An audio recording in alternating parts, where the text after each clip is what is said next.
ನಮಸ್ಕಾರ. ನಾನು ಇವತ್ತು ನಮ್ಮ ಮುಂದುವರೆದ ಭಾಗವಾಗಿರ್ತಕ್ಕಂಥ ಯೂನಿಟ್ 4 ಅಂದರೆ BA ಬ್ಯಾಗ್ ಪ್ರೋಗ್ರಾಮ್ನ ಯೂನಿಟ್ 4 ಒಂದು ವಿಷಯವನ್ನು ಚರ್ಚೆ ಮಾಡೋಣ.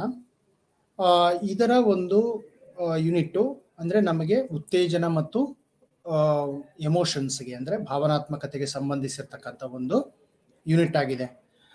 ಇದರ ಮುಂಚೆ ಹೋಗೋದಕ್ಕಿಂತ ಮುಂಚೆ ಉತ್ತೇಜನಗಳು ಏನು ಮತ್ತೆ ಉತ್ತೇಜನದ ಆಗ್ತಕ್ಕಂಥ ಪರಿಣಾಮಗಳೇನು ಅದೆಲ್ಲ ನಾವು ವಿವರವಾಗಿ ಡಿಸ್ಕಷನ್ ಮಾಡೋದಕ್ಕಿಂತ ಮುಂಚೆ ನಾನು ಕೆಲವು ವಿಷಯಗಳನ್ನ ನಿಮ್ಮ ಮುಂದೆ ಚರ್ಚೆ ಮಾಡಿ ನಂತರ ನಾವು ಉತ್ತೇಜನಗಳೇನು, ಉತ್ತೇಜನದ ಪ್ರಕಾರಗಳು, ಅದರ ಸಿದ್ಧಾಂತಗಳು ಮತ್ತೆ ಭಾವನೆಗಳು, ಭಾವನೆಯ ಪರಿಣಾಮಗಳು ಏನಾಗುತ್ತೆ ಅಂತಕ್ಕಂಥದ್ದನ್ನ ನಾವು ಒಂದೊಂದಾಗಿ ಯೋಚನೆ ಮಾಡೋಣ.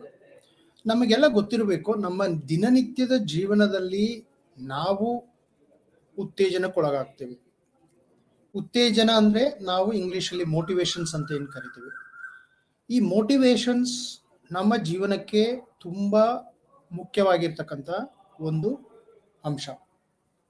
ಯಾವುದೇ ಜೀವಿ ಉತ್ತೇಜನ ಇಲ್ಲದೆ ಬದುಕಲಿಕ್ಕೆ ಸಾಧ್ಯ ಇಲ್ಲ. ಅದೇ ರೀತಿ ಉತ್ತೇಜನದ ಜೊತೆಗೆ ನಾವು ಭಾವನಾತ್ಮಕತೆಯನ್ನು ಕೂಡ ವ್ಯಕ್ತಪಡಿಸ್ತೀವಿ. ನಮ್ಮ ದಿನನಿತ್ಯದ ಜೀವನದಲ್ಲಿ ಬೇರೆ ಬೇರೆ ರೀತಿಯ ಎಮೋಷನ್ಸ್ ಅನ್ನು ನಾವು ವ್ಯಕ್ತಪಡಿಸ್ತೇವೆ. ಮೊದಲಿಗೆ ನಾವು ಮೋಟಿವೇಶನ್ಸ್ ಮತ್ತು ಈ ಉತ್ತೇಜನಗಳೇನಿದೆ ಈ ಎರಡನ್ನೂ ಸೇರಿ ನಾವು ಯಾವ ರೀತಿ ಪ್ರತಿಕ್ರಿಯೆಯನ್ನು ತೋರಿಸ್ತೀವಿ ಅದನ್ನ ನಾವು ಪರಿಣಾಮಕಾರಿ ಪ್ರಕ್ರಿಯೆ ಅಂತ ಕರಿತೀವಿ.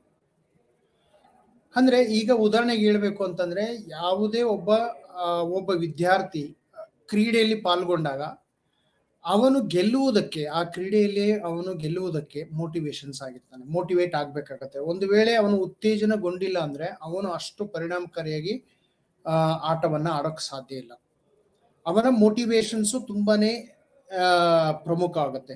ಸೊ ಅಲ್ಲಿ ಮೋಟಿವೇಶನ್ಸ್ ಆದಾಗ ಅವನಲ್ಲಿ ಯಾವ ರೀತಿ ವರ್ತನೆಗಳು ಆಗ್ತವೆ, ಯಾವ ರೀತಿ ಫಿಸಿಯಾಲಜಿಕಲ್ ಅಂದ್ರೆ ನಮ್ಮ ಜೈವಿಕ ಆಧಾರದ ಮೇಲೆ ಏನೆಲ್ಲ ಬದಲಾವಣೆಗಳಾಗುತ್ತೆ, ಅದಾದ ನಂತರ ಭಾವನೆಗಳು ಜೊತೆಗೆ ಬರುತ್ತೆ. ನಿಮಗೆ ಗೊತ್ತಿರಬೇಕು, ಉತ್ತೇಜನದ ಜೊತೆಗೆ ನಮ್ಮ ಭಾವನೆಗಳು ಕೂಡ ಜೊತೆಗೆ ಬರ್ತಕ್ಕಂಥ ಒಂದು ವಿಚಾರ ಇರುತ್ತೆ. ಸೊ ಹಾಗಾಗಿ ಈ ಎರಡಲ್ಲೂ ನಮಗೆ ಒಂದು ಪರಿಣಾಮಕಾರಿ ಅಥವಾ ನಾವು ಅಫೆಕ್ಟಿವ್ ಪ್ರೊಸೆಸ್ ಅಂತ ಹೇಳಿ ಕರಿತೀವಿ. ಈ ಅಫೆಕ್ಟಿವ್ ನಮಗೆ ತುಂಬಾ ಮುಖ್ಯವಾಗಿರ್ತಕ್ಕಂಥದ್ದು. ಯಾಕೆಂದ್ರೆ ಈ ಎರಡೂ ಕೂಡ ಮೋಟಿವೇಶನ್ ಮತ್ತು ಎಮೋಷನ್ಸ್ ಅಥವಾ ಉತ್ತೇಜನ ಮತ್ತು ಭಾವನಾತ್ಮಕ ಕ್ರಿಯೆಗಳನ್ನು ಎರಡೂ ಕೂಡ ಸಮ್ಮಿಳಿತವಾಗಿ ನಾವು ನಮ್ಮ ವರ್ತನೆಯಲ್ಲಿ ಕಾಣಬಹುದು. ಹೇಗೆ ಅಂದ್ರೆ, ಮೊದಲನೇದಾಗಿ ನಾವು ಪ್ರೇರಣೆಗೊಳಗಾದಾಗ ಮತ್ತು ತೀವ್ರತರವಾದ ಭಾವನೆಗೊಳಗಾದಾಗ ನಾವು ಪರಿಣಾಮಕಾರಿ ಕ್ರಿಯೆಗೆ ಒಳಗಾಗ್ತೀವಿ.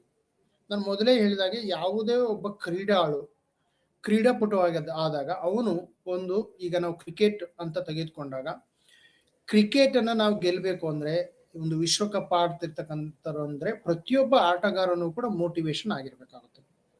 ಅದು ಎರಡು ರೀತಿ ಮೋಟಿವೇಶನ್ಸ್, ಅಂದ್ರೆ ಉತ್ತೇಜನ ಅಂದ್ರೆ ಎರಡು ರೀತಿ, ಗ್ರೂಪ್ ಅಲ್ಲಿಯೂ ಕೂಡ ಆಗಿರ್ಬೋದು ಮತ್ತೆ ವೈಯಕ್ತಿಕವಾಗಿಯೂ ಕೂಡ ಉತ್ತೇಜನಗೊಳ್ತಕ್ಕಂಥದ್ದು ಬಹಳ ಮುಖ್ಯ ಆಗುತ್ತೆ. ಉದಾಹರಣೆಗೆ, ಈಗ ನಾವು ಆ ವಿಶ್ವಕಪ್ ತಂಡದಲ್ಲಿ ಸುಮಾರು ಒಂದು 10-12 ನಾವು ಆಟಗಳನ್ನು ಆಡಿದಾಗ ನಾವು ಫೈನಲ್ ಹಂತಕ್ಕೆ ನಾವು ಪ್ರವೇಶವನ್ನು ತಲುಪಬೇಕಾಗುತ್ತೆ. ಆ ಒಂದು ಹಂತದಲ್ಲಿ ನಾವು ಮೊದಲಿನಿಂದಲೂ ಕೂಡ ನಮ್ಮ ಮೋಟಿವೇಶನ್ಸ್ ಅನ್ನ ನಾವು ಇಟ್ಕೊಂಡು ಹೋಗ್ಬೇಕಾಗಿರುತ್ತೆ. ನಮ್ಮ ಪ್ರೇರಣೆಗಳನ್ನ ನಾವು ಇಟ್ಕೊಂಡು ಹೋಗಿರ್ಬೇಕಾಗತ್ತೆ. ನಾವು ಮುಂದೆ ಗೆಲ್ತೀವಿ ಅಂತಕ್ಕಂಥ ಒಂದು ಮಾರ್ಗದರ್ಶನವನ್ನ ನಮಗೆ ನಾವು ಗೈಡ್ ಮಾಡ್ಕೊಂತ ಹೋಗ್ತಕ್ಕಂಥ ಒಂದು ಸ್ಥಿತಿಯನ್ನ ನಾವು ಸಾಮಾನ್ಯವಾಗಿ ಈ ಪರಿಣಾಮಕಾರಿ ಕ್ರಿಯೆಯಲ್ಲಿ ಕಾಣಬಹುದಾಗಿದೆ. ಅದ್ರ ಜೊತೆಗೆ ಈ ಮೋಟಿವೇಶನ್ ಆದಾಗ್ಲೂ ಕೂಡ ನಾವು ಸಾಕಷ್ಟು ನಮಗೆ ಡ್ರಾಬ್ಯಾಕ್ಸ್ ಆಗ್ತಕ್ಕಂಥದ್ದು ಇರುತ್ತೆ. ಉದಾಹರಣೆಗೆ ನಾವು ಹೇಳ್ಬೇಕು ಅಂದ್ರೆ, ಈಗ ನಾವು ಮೊದಲು ಒಂದು ಪಂದ್ಯವನ್ನು ಆಡಿದೀವಿ ಅಂತ ಇಟ್ಕೊಳ್ಳಿ, ನಂತರ ಎರಡನೇ ಪಂದ್ಯವನ್ನು ನಾವು ಆಡ್ಬೇಕಾದಾಗ, ಒಂದು ಕ್ರಿಕೆಟ್ ಟೀಮ್ ಅಂತ ನಾವು ತಗೊಳ್ಳೋದಾದ್ರೆ, ಅಥವಾ ಶಾಲೆಯ ಟೀಮ್ ಆಗಿರ್ಬೋದು ಅಥವಾ ಅಂತಾರಾಷ್ಟ್ರೀಯ ಮಟ್ಟದಲ್ಲೂ ಕೂಡ ಎರಡನೇ ಹಂತ ಅಥವಾ ಮೂರನೇ ಹಂತದಲ್ಲಿ ನಾವು ಆಡುವಾಗ, ಅಥವಾ ಒಂದು 3 ಪಂದ್ಯಗಳಲ್ಲಿ ನಾವು ಒಂದು ಗೆದ್ದು ಎರಡನೆಯ ಒಂದು ಪಂದ್ಯವನ್ನು ಸೋತಾಗ ನಮ್ಮ ಮೇಲೆ ಯಾವ ರೀತಿ ಭಾವನೆಗಳು ಆಗುತ್ತವೆ, ಅಥವಾ ನಮ್ಮ ಈ ಮೋಟಿವೇಶನ್ಸ್ ಅಲ್ಲಿ ಯಾವ ಫೀಲಿಂಗ್ಸ್ ನಮಗೆ ಆಗುತ್ತೆ ಅಂತಕ್ಕಂಥದ್ದು. ಇನ್ನೊಂದು ನಮಗೆ ಅವಕಾಶ ಇರುತ್ತೆ. 3 ಪಂದ್ಯಗಳಲ್ಲಿ ನಾವು ಎರಡನ್ನ ಗೆಲ್ಲಬೇಕು ಅಂತಕ್ಕಂಥ ಒಂದು ಸ್ಥಿತಿ ಇದ್ದಾಗ, ಮೊದಲ ಪಂದ್ಯ ಮತ್ತು ಎರಡನೇ ಪಂದ್ಯವನ್ನ ಗೆದ್ದಾಗ ನಮ್ಗೊಂದು ರೀತಿ ಸಮಾಧಾನ ಆಗ್ತಕ್ಕಂಥದ್ದು. ಯಾಕೆಂದ್ರೆ ನಮ್ಗೆ ಇನ್ನೊಂದು ಸೋತ್ರು ಕೂಡ ಅಲ್ಲಿ ನಾವು ಸೆಮಿಫೈನಲ್ ಹಂತಕ್ಕೆ ನಾವು ಹೋಗ್ತಾ ಇದೀವಿ ಅಂತಕ್ಕಂಥದ್ದಾಗುತ್ತೆ. ಆದ್ರೆ ನಾವು ಒಂದನ್ನು ಗೆದ್ದು ಎರಡನೇದನ್ನು ಸೋತಾಗ ಅಲ್ಲಿ ನಮಗೆ ಮೋಟಿವೇಶನ್ಸ್ ಅಂದ್ರೆ ನಮಗೆ ಉತ್ತೇಜನ ಯಾವ ರೀತಿ, ಅಲ್ಲಿ ಉತ್ತೇಜನ ಮೇಲೂ ಕೂಡ ಪರಿಣಾಮ ಬೀರುತ್ತೆ ಮತ್ತು ನಮ್ಮ ಭಾವನೆಗಳ ಮೇಲೂ ಪರಿಣಾಮ ಬೀರುತ್ತೆ. ಸಾಧ್ಯತೆಗಳು ಇರುತ್ತೆ ನಮಗೆ ಸ್ವಲ್ಪ ನೆಗೆಟಿವ್ ಅಥವಾ ಎದುರ್ತಕ್ಕಂಥ ಭಯ ಪಡ್ತಕ್ಕಂಥ ವಾತಾವರಣ ಕೂಡ ಇರುತ್ತೆ. ಯಾಕೆಂದ್ರೆ ಒಂದು ನಾವು ಗೆದ್ವಿ ಇನ್ನೊಂದು ಸೋತ್ವಿ ಅಂತ ಹೇಳಿ. ಆಗ ನಾವು ಉತ್ತೇಜನ ಮತ್ತೆ ಯಾವ ರೀತಿ ಪರಿಣಾಮಕಾರಿಯಾಗಿ ಬಳಸ್ಕೊಳ್ಬಹುದು ಅಂತ ಹೇಳಿದ್ರೆ, ನಾವು ಈ ಎರಡನೇ ಪಂದ್ಯದಲ್ಲಿ ಏನೆಲ್ಲ ಆಟ ಆಡಿದ್ವಿ ಆ ಪಂದ್ಯಗಳ ತಪ್ಪಿನಿಂದ ಕಲಿತು ಏನೆಲ್ಲ ನಾವು ತಪ್ಪು ಮಾಡಿದ್ವಿ ಈ ಆಟಗಳಲ್ಲಿ, ನಾವು ಮೊದಲನೇ ಪಂದ್ಯವನ್ನು ಹೇಗೆ ನಾವು ಗೆದ್ವಿ ಅಂತಕ್ಕಂಥ ಒಂದು ಯೋಚನೆ ಮಾಡಿದಾಗ ಅಲ್ಲಿ ನಮಗೆ ಭಾವನೆಗಳ ಜೊತೆಗೆ ನಮಗೆ ಕೆಲವೊಂದು ಐಡಿಯಾಗಳು ಹೊಳಿತಕ್ಕಂಥದ್ದು. ಆ ಐಡಿಯಾಗಳಿಂದ ನಾವು ಮೂರನೆಯ ಪಂದ್ಯವನ್ನ ಒಂದು ದೃಢ ತೀರ್ಮಾನ ತೆಗೆದುಕೊಂಡು ಆ ಭಾವನೆಗಳನ್ನ ನಾವು ನಿಯಂತ್ರಣಕ್ಕೆ ತೆಗೆದುಕೊಂಡು ಆಟವಾಡಿದಾಗ ನಾವು ಖಂಡಿತ ಮೂರನೆಯ ಒಂದು ಪಂದ್ಯದಲ್ಲೂ ಕೂಡ ಗೆಲ್ಲುವ ಸಾಧ್ಯತೆ ಇರುತ್ತೆ. ಸೊ ಈಗ ನಿಮಗೆ ಅರ್ಥ ಆಗಿರ್ಬೋದು, ನಮ್ಮ ಮೋಟಿವೇಶನ್ಸ್ ಅಥವಾ ಉತ್ತೇಜನಗಳು, ಭಾವನೆಗಳು ಒಂದು ಆನ್ ಗೋಯಿಂಗ್ ಪ್ರೊಸೆಸ್ ಅಂತ ನಾವು ಕರಿಬಹುದು. ಅಂದ್ರೆ ನಡೀತಾನೆ ಇರ್ತಕ್ಕಂಥ ಪ್ರಕ್ರಿಯೆ. ಅದರಲ್ಲಿ ಅಪ್ಸ್ ಅಂಡ್ ಡೌನ್ಸ್ ಅಂತ ನಾವು ಕರಿತೀವಿ. ಜೀವನದಲ್ಲಿ ನೀವೆಲ್ಲ ಕೇಳಿರ್ಬೋದು ಅಪ್ಸ್ ಅಂಡ್ ಡೌನ್ಸ್ ಅಂತ ಕರಿತೀವಿ. ಸೊ ಅಪ್ಸ್ ಅಂಡ್ ಡೌನ್ಸ್ ಅಂತ ಅಂದ್ರೆ ನಾವು ಒಂದು ಸೈಕಾಲಜಿಕಲ್ ಭಾಷೆಯಲ್ಲಿ ಹೇಳ್ಬೇಕಪ್ಪ ಅಂದ್ರೆ, ನಮಗೆ ಅತಿ ಹೆಚ್ಚು ಒಳ್ಳೆ ಕೆಲಸಗಳಾದಾಗ ಅಥವಾ ನಮಗೆ ಒಂದು ಯಶಸ್ಸನ್ನು ಸಾಧಿಸಿದಾಗ ನಾವು ಹೆಚ್ಚು ಮೋಟಿವೇಶನ್ ನನ್ನ ತೋರಿಸ್ತಕ್ಕಂಥದ್ದು, ಭಾವನಾತ್ಮಕತೆಯನ್ನು ತೋರಿಸ್ತಕ್ಕಂಥದ್ದು. ಅದೇ ರೀತಿ ನಮ್ಮ ಭಾವನೆಗಳು ಜಾಸ್ತಿ ಉಮ್ಮಳಿಸಿ ಬರ್ತಕ್ಕಂಥದ್ದು, ಹೆಚ್ಚು ನಮಗೆ ಸಂತೋಷ ಆಗಿರ್ಬೋದು ಅಥವಾ ದುಃಖ ಆಗಿರ್ಬೋದು. ಈ ಎರಡೂ ಕೂಡ ನಮ್ಮ ಸೈಕಾಲಜಿಕಲ್ ಅಂದ್ರೆ ಮನೋವೈಜ್ಞಾನಿಕವಾಗಿ ಕೂಡ ಪರಿಣಾಮವನ್ನು ಬೀರ್ತವೆ, ಮತ್ತೆ ಫಿಸಿಯೋಲಾಜಿಕಲ್ ಜೈವಿಕವಾಗಿ ಕೂಡ ನಮ್ಮ ಮೇಲೆ ಪರಿಣಾಮವನ್ನು ಬೀರ್ತಕ್ಕಂಥದ್ದು. ಅದೇ ನಾವು ಎಮೋಷನ್ಸ್ ಅನ್ನು ಎಕ್ಸ್ಪ್ರೆಷನ್ ಮಾಡುವಾಗ ನಮಗೆ ಫೀಲಿಂಗ್ಸ್ ಇರುತ್ತೆ. ನಿಮಗೆ ಗೊತ್ತಿರಬೇಕು, ಎಮೋಷನ್ಸ್ ಅಂದ್ರೆ ಬೇರೆ ಬೇರೆ ರೀತಿಯ ಎಮೋಷನ್ಸ್ ನಾವು ವ್ಯಕ್ತಪಡಿಸ್ತೇವೆ. ಈಗ ಉದಾಹರಣೆಗೆ ಇನ್ನೊಂದು ಉದಾಹರಣೆ ನಾವು ಕೊಡೋಣ. ಈಗ ನೀವು ಶಾಲೆಗಳಲ್ಲಿ ಮಕ್ಕಳು 1-2 ಟೀಮ್ ಆಗಿ ಆಡ್ತಾ ಇರ್ತಾರೆ ಅಂತ ಇಟ್ಕೊಳ್ಳಿ. ಒಂದು ಟೀಮ್ ಇನ್ನೊಂದು ಟೀಮನ್ನ ಸೋಲಿಸಿದಾಗ ಅವರು ಆ ಟೀಮಿನ ಅಂದ್ರೆ ಆ ಟೀಮ್ ಸೋತಂತ ಟೀಮು ತಪ್ಪಿನಿಂದ ಪಾಠ ಕಲಿಬೇಕು ಅಂತ ಹೇಳಿದಾಗ ಅಲ್ಲಿ ಒಂದು ನಾಯಕ ಇರ್ತಾನೆ. ಆ ನಾಯಕ ತನ್ನ ಎಲ್ಲ ಟೀಮ್ ಅನ್ನ ಪ್ರೇರಣೆಗೊಳಪಡಿಸ್ಬೇಕಾಗುತ್ತೆ. ಏನೆಲ್ಲ ಸಾಧ್ಯತೆಗಳು, ಯಾಕೆ ಎಲ್ಲ ಕಾರಣಗಳು ಇದಕ್ಕೆ ನಾವು ಸೋಲೋದಿಕ್ಕೆ ಅಂತಕ್ಕಂಥ ಆ ರೀತಿಯ ಒಂದು ಹಂತವಿದ್ದಾಗ ನಮ್ಗೆ ಅಲ್ಲಿ ಪ್ರೇರೇಪಣೆ ಮಾಡ್ತಕ್ಕಂಥದ್ದು, ಮೋಟಿವೇಟ್ ಮಾಡ್ತಕ್ಕಂಥದ್ದು ನಾವು ಕಾಣ್ತೀವಿ. ಸೊ ಈ ರೀತಿ ನಮಗೆ ಯಾವ ಒಂದು ತೀವ್ರತರವಾದ ಭಾವನೆಗಳು, ತೀವ್ರತರವಾದ ಮೋಟಿವೇಶನ್ಸ್ ನಾವು ಕಾಯ್ದುಕೊಂಡು ಬರಬೇಕಾಗುತ್ತೆ ಯಶಸ್ಸನ್ನು ಸಾಧಿಸ್ಬೇಕಂದ್ರೆ, ಅಥವಾ ಅಚೀವ್ಮೆಂಟ್ ಮೋಟಿವೇಶನ್ಸ್ ಅಂತಲೂ ಕೂಡ ನಾವು ಕರಿತೀವಿ. ಸೊ ಹೀಗೆ ನಾವು ತೀವ್ರತರ ಪ್ರೇರಣೆ ಅಂತ ನಾವು ಯಾಕೆ ಹೇಳ್ತೀವಿ ಅಂತಂದ್ರೆ, ಸ್ವಲ್ಪ ಹೆಚ್ಚು ನಮಗೆ ಸಾಮಾನ್ಯವಾಗಿ ಭಾವನೆಗಳನ್ನು ವ್ಯಕ್ತಪಡಿಸ್ತಕ್ಕಂಥದ್ದು ಮೋಟಿವೇಶನ್. ಅಂದ್ರೆ ನಾವು ಒಂದು ತಂಡವನ್ನ ಗೆದ್ದಾಗ, ಈಗ ನಿಮಗೆ ವಿಶ್ವಕಪ್ ಗೆದ್ದಂತ ಸಂದರ್ಭದಲ್ಲಿ ತಂಡದ ಸದಸ್ಯರು, ಕ್ರೀಡಾಪಟುಗಳು ಹೇಗೆ ತಮ್ಮ ಭಾವನೆಗಳನ್ನ ವ್ಯಕ್ತಪಡಿಸ್ತಾರೆ, ಯಾವ ರೀತಿ ಅವರಿಗೆ ಖುಷಿ ಆಗುತ್ತೆ. ನಮಗೆ ಕೂಡ ನಮ್ಮ ದಿನನಿತ್ಯದ ಜೀವನದಲ್ಲಿ ನಮಗೆ ಏನಾದ್ರೂ ನಮಗೆ ಸರ್ಟಿಫಿಕೇಟ್ ಸಿಕ್ಕಂತ ಸಂದರ್ಭದಲ್ಲಿ, ಅಥವಾ ನಮ್ಮ ಡಿಗ್ರಿ ಕಂಪ್ಲೀಟ್ ಆದ ಸಂದರ್ಭದಲ್ಲಿ, ಅಥವಾ ನಾವು ಯಾವುದೇ ಒಂದು ಸ್ಪರ್ಧಾತ್ಮಕ ಪರೀಕ್ಷೆಯಲ್ಲಿ ಪಾಸ್ ಆದಂತ ಸಂದರ್ಭದಲ್ಲಿ ಖಂಡಿತ ನಮಗೆ ಬೇರೆಯವರಿಗೆ ಆ ಭಾವನೆಗಳನ್ನ ಹಂಚ್ಕೊಳ್ತಕ್ಕಂಥ ಒಂದು ಮನಸ್ಸಾಗುತ್ತೆ. ಯಾರಾದ್ರೂ ನಮ್ಮ ಮಾತನ್ನ ಕೇಳಲಿ ಅಂತ. ಯಾಕೆಂದ್ರೆ ಮನುಷ್ಯ ಸಂಘಜೀವಿ ಆಗಿರೋದ್ರಿಂದ ನಾವು ಅದನ್ನ ಮೋಟಿವೇಶನ್ಸ್ ಆಗಿ ನಾವು ಅದನ್ನ ಸಾಧಿಸಿದಾಗ ನಮ್ಮಲ್ಲಿ ಆ ಭಾವನೆಗಳು ತಾನೇ ಬರ್ತಕ್ಕಂಥದ್ದು.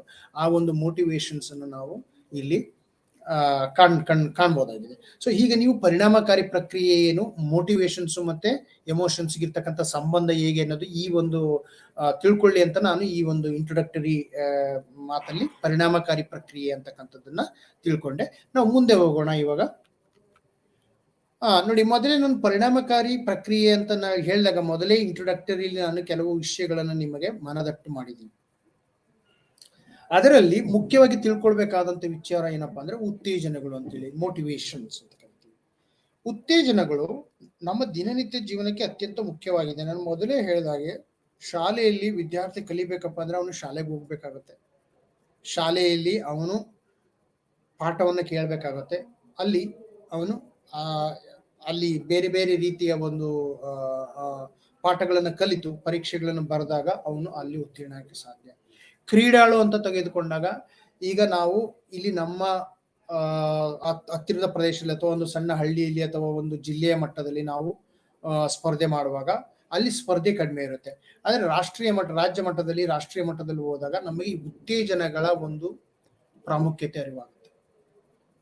ಏನು ಅಂತ ಹೇಳಿದ್ರೆ, ಈಗ ಉದಾಹರಣೆಗೆ ನಮಗೆ ಡ್ರಾಬ್ಯಾಕ್ಸ್ ಅಂತ ಬರುತ್ತೆ. ಇಲ್ಲಿ ಪರ್ಫಾರ್ಮೆನ್ಸ್ ಅಂತ ಮಾಡ್ಬೇಕಾಗತ್ತೆ. ನಾವು ಯಾವಾಗಲೂ ಕೂಡ ನಮ್ಮ ಆಟಗಳನ್ನ ತೋರಿಸ್ಬೇಕಾಗತ್ತೆ, ಆಟ ಆಡಿ ತೋರಿಸ್ಬೇಕಾಗತ್ತೆ. ಆಟ ಆಡಿ ಸರಿಯಾಗಿ ಆಡ್ಲಿಲ್ಲ ಅಂತ ಹೇಳಿದ್ರೆ ನಮ್ಮನ್ನ ರಿಜೆಕ್ಟ್ ಮಾಡೋ ಸಾಧ್ಯತೆಗಳು ಇರುತ್ತೆ.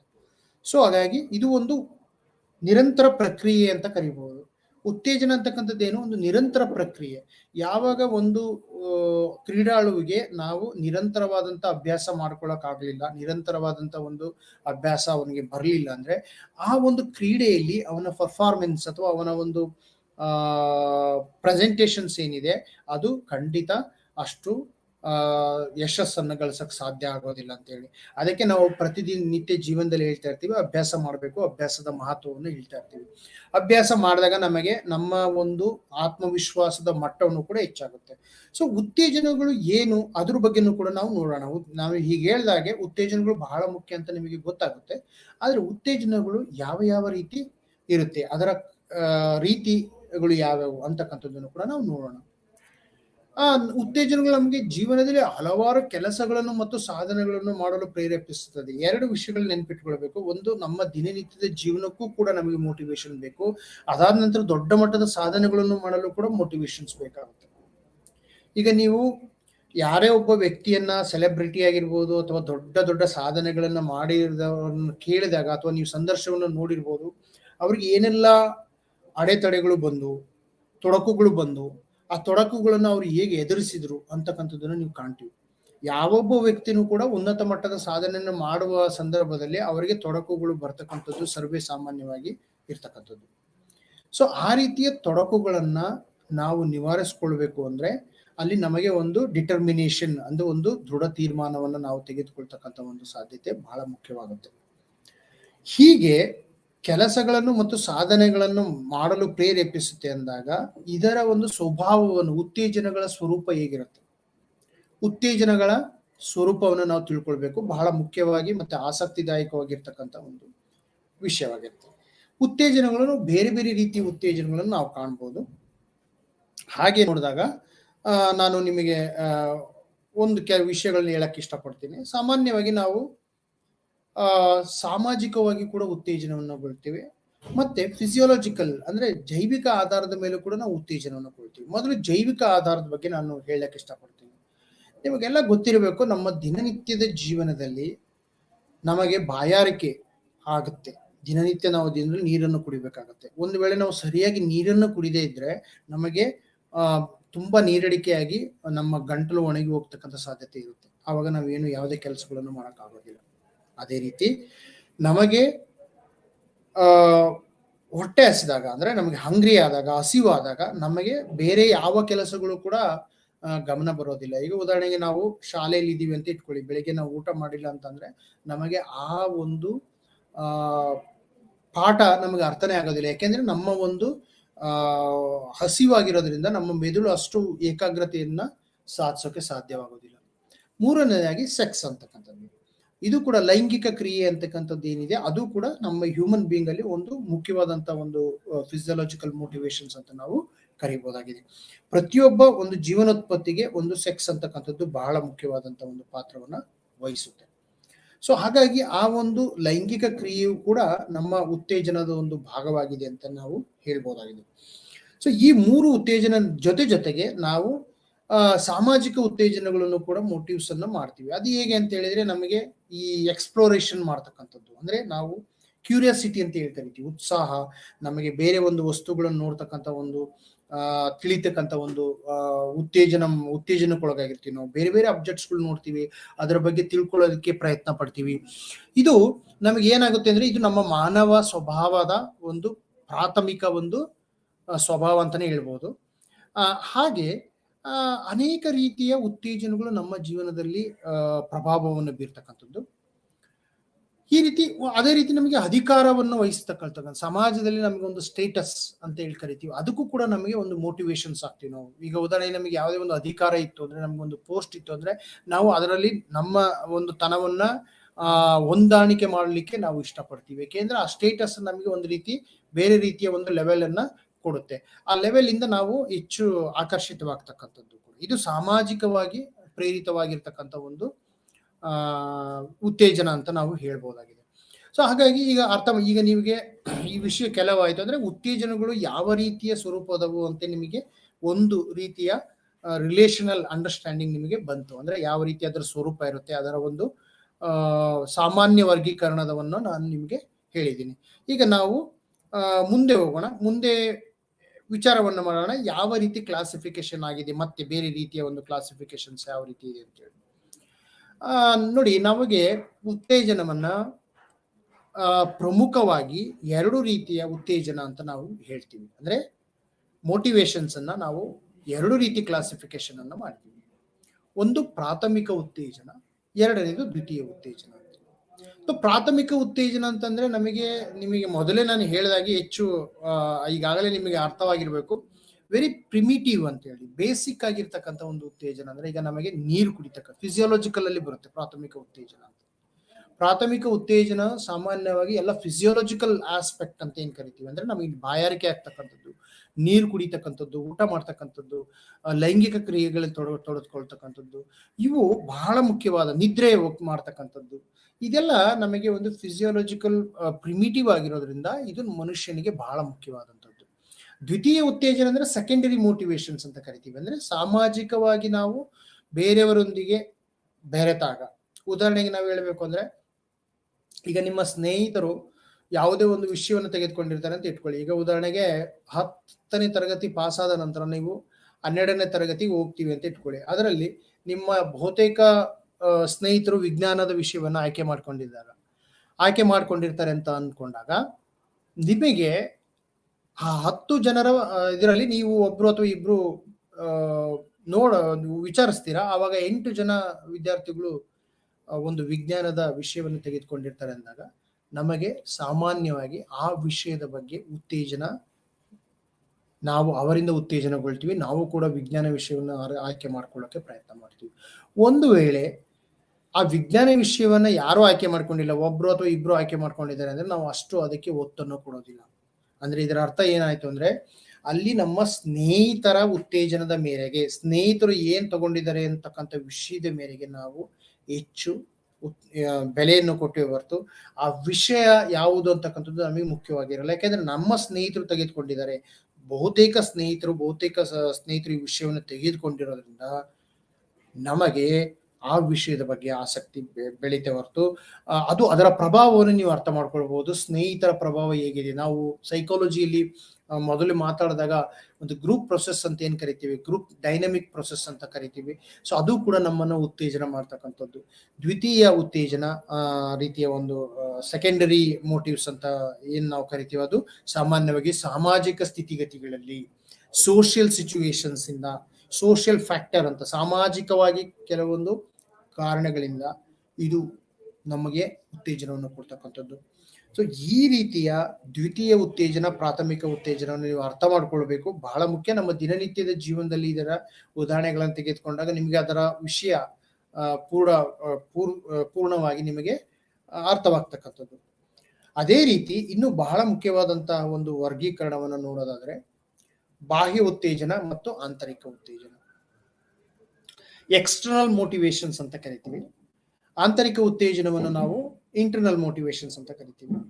ಬಾಹ್ಯ ಉತ್ತೇಜನ ಅಂತ ಹೇಳಿದಾಗ ಉದಾಹರಣೆಯನ್ನು ನಾವು ತೆಗೆದುಕೊಳ್ಳೋಣ. ಈಗ ಯಾವುದೇ ಒಬ್ಬ ವ್ಯಕ್ತಿ ಒಂದು ಪರೀಕ್ಷೆಯನ್ನು ತೆಗೆದುಕೊಳ್ಬೇಕು ಅಥವಾ ಒಂದು ಆಯ್ಕೆಯನ್ನು ಮಾಡ್ಕೊಳ್ಬೇಕು ಅಂದಾಗ, ಯಾರೋ ಒಬ್ಬ ಸ್ನೇಹಿತ ಹೇಳಿ, ಈಗ ಉದಾಹರಣೆಗೆ ಒಬ್ಬ ವ್ಯಕ್ತಿ ಎಕ್ಸ್ ಅಂತ ಇದ್ದಾನೆ ಅಂತ ಇಟ್ಕೊಳ್ಳಿ. ಎಕ್ಸ್ ಅಂತಕ್ಕಂಥ ವ್ಯಕ್ತಿ ವೈ ವ್ಯಕ್ತಿ ಸ್ನೇಹಿತರಾಗಿರ್ತಾರೆ. ವೈ ವ್ಯಕ್ತಿ ಒಂದು ಕೆಲಸವನ್ನು ಮಾಡ್ತಾ ಇರ್ತಾನೆ, ಅಥವಾ ಒಂದು ಸರ್ಕಾರಿ ಉದ್ಯೋಗವನ್ನು ಮಾಡ್ತಾ ಇರ್ತಾನೆ. ಅವನು ಹೇಳ್ತಾನೆ, ನೀನು ಈ ಪರೀಕ್ಷೆಯನ್ನ ನೀ ಪರೀಕ್ಷೆಯನ್ನು ತೆಗೆದುಕೊಂಡ್ರೆ ನಿನಗೆ ನಾನು ಗೈಡ್ ಮಾಡ್ತೀನಿ, ನೀವು ಈ ಪರೀಕ್ಷೆಯಲ್ಲಿ ಪಾಸ್ ಆದ್ರೆ ನಿಮಗೆ ಉದ್ಯೋಗ ಸಿಗುತ್ತೆ ಅಂತಕ್ಕಂಥದ್ದು. ಅದು ಬಾಹ್ಯ ಉತ್ತೇಜನ ಅಂತ ನಾವು ಕರಿತೀವಿ. ಯಾಕೆಂದ್ರೆ ಆ ಒಂದು ಉತ್ತೇಜನದಿಂದ ಇವನು ಪರೀಕ್ಷೆಯನ್ನು ತೆಗೆದುಕೊಂಡಾಗ ಅಲ್ಲಿ ಆ ಸ್ನೇಹಿತನ ಒಂದು ಉತ್ತೇಜನ ಇರುತ್ತೆ.